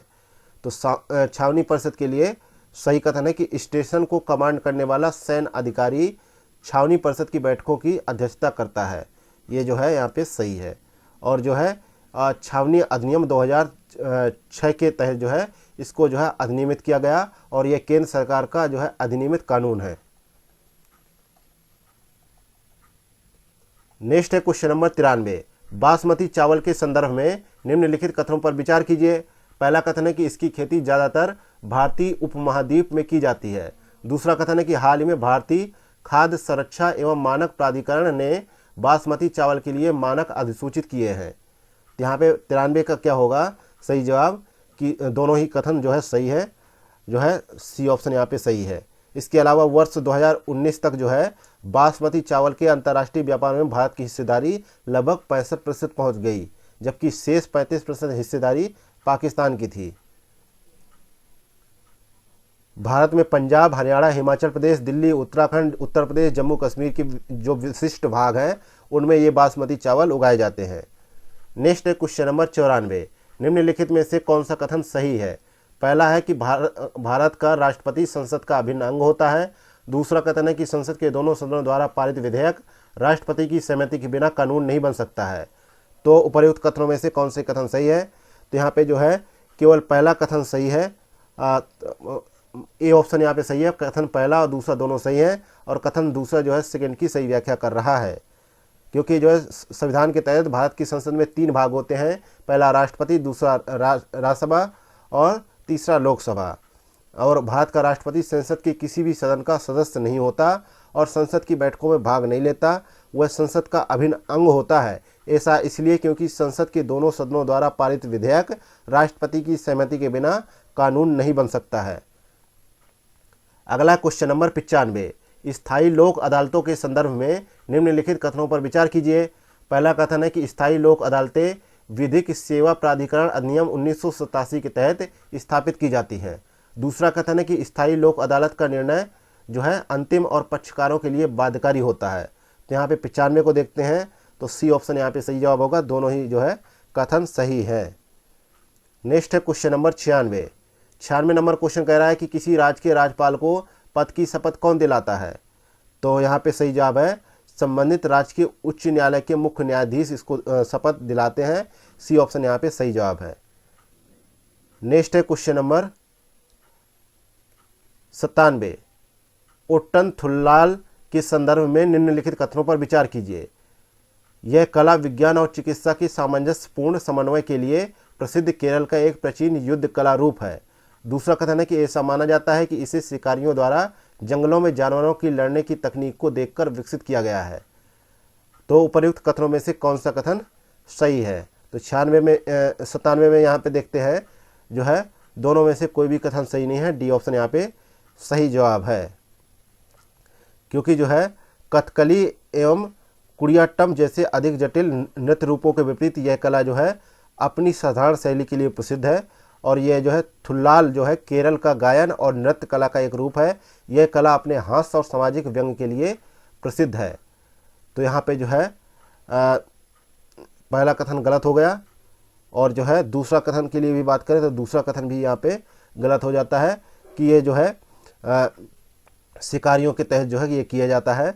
तो ये जो है ऐसा नहीं किया जाता। ये जो है थुल्लाल कला जो है 3 रूप है इसके, ओट्टन थुल्लाल, परायण थुल्लाल और सिथांगन थुल्लाल। प्रत्येक थुल्लाल कला में एक अलग प्रकार का प्रदर्शन किया जाता है। और जो है इसके अलावा इस कला की वेशभूषा सर्वाधिक आकर्षक मानी जाती है और अधिकांशतः इस कला के प्रदर्शन जो है धार्मिक आयोजन के दौरान मंदिर के बाहर होते हैं। नेक्स्ट है क्वेश्चन नंबर 98। वरीयता तालिका के अनुसार निम्नलिखित पदाधिकारियों को उच्च से निम्न पद पर व्यवस्थित कीजिए। तो यहाँ पे देखा जाए तो जो है पहला होगा राष्ट्रपति, दूसरा उपराष्ट्रपति, तीसरा प्रधानमंत्री, चौथा जो है राज्यों के राज्यपाल और अपने अपने राज्य, और इसके बाद होगा भूतपूर्व राष्ट्रपति, और इसके बाद जो होगा जो है यहाँ पे कैबिनेट मंत्री। तो चौथा, यहाँ पे सही जवाब क्या होगा? C option. अगला है क्वेश्चन नंबर 99। निम्नलिखित में से कितनी विशेष परिस्थितियों में संसद राज्य सूची में शामिल विषयों पर कानून बना सकता है? पहला, राज्यसभा के एक संकल्प द्वारा समर्थित राष्ट्रहित में। दूसरा, 2 या 2 से अधिक राज्यों के संसद से अनुरोध करने की स्थिति में। तीसरा, अंतर्राष्ट्रीय संधियों और समझौतों को लागू करने में। चौथा, राज्य विधान तथा चुनाव के कारण आदर्श आचार संहिता लागू होने की स्थिति में। तो नीचे दिए गए कूट का प्रयोग करते हुए सही उत्तर का चुनाव करना है। तो यहाँ पे जो है पहला सही है राष्ट्रहित में, अनुच्छेद 249 के तहत, और राज्यों के बीच समझौते द्वारा भी किया जा सकता है अनुच्छेद 252 के तहत। दूसरा भी सही है अंतर्राष्ट्रीय संधियों और समझौतों को लागू करने के लिए अनुच्छेद 253 के तहत। तीसरा भी सही है। और चौथा है कि जो है चौथा यहाँ पे सही नहीं है, क्योंकि जो है केंद्र राज्य सूची में वर्णित किसी भी विषय पर कानून नहीं बना सकता है, क्योंकि जो है राज्य विधानसभा चुनाव के कारण आदर्श आचार संहिता लागू हो जाती है, इसलिए ये नहीं व्यवस्था की गई है। तो यहाँ पे सी ऑप्शन सही जवाब होगा। अगला है क्वेश्चन नंबर 100 और आज का अंतिम क्वेश्चन। निम्नलिखित कथनों पर विचार कीजिए। पहला है संपूर्ण भारत में अधीनस्थ न्यायपालिका की संगठनात्मक संरचना, नामकरण और क्षेत्राधिकार एक समान है। दूसरा कथन है कि मुंसिफ न्यायालयों के क्षेत्राधिकार का निर्धारण उच्च न्यायालयों द्वारा किया जाता है। तो उपर्युक्त कथनों में से कौन सा कथन यहाँ पे सही है? तो यहाँ पे दूसरा कथन तो सही है, लेकिन पहला यहाँ पे गलत है, क्योंकि जो है अधीनस्थ न्यायपालिका की संगठनात्मक संरचना, नामकरण, क्षेत्राधिकार और अन्य सेवा शर्तों का निर्धारण राज्यों द्वारा किया जाता है। तो जो है इसलिए इनकी प्रकृति जो है विभिन्न राज्यों में थोड़ी भिन्न हो सकती है, इसलिए पहला स्टेटमेंट यहाँ पे गलत हो जाता है, दूसरा सही हो जाता है। इसी के साथ ही विजन IAS संस्थान द्वारा संचालित UPSC CSC PT का टेस्ट पेपर नंबर 2 यहीं पे समाप्त होता है। मिलते हैं नेक्स्ट वीडियो में। Thank you for watching Examophobia YouTube channel.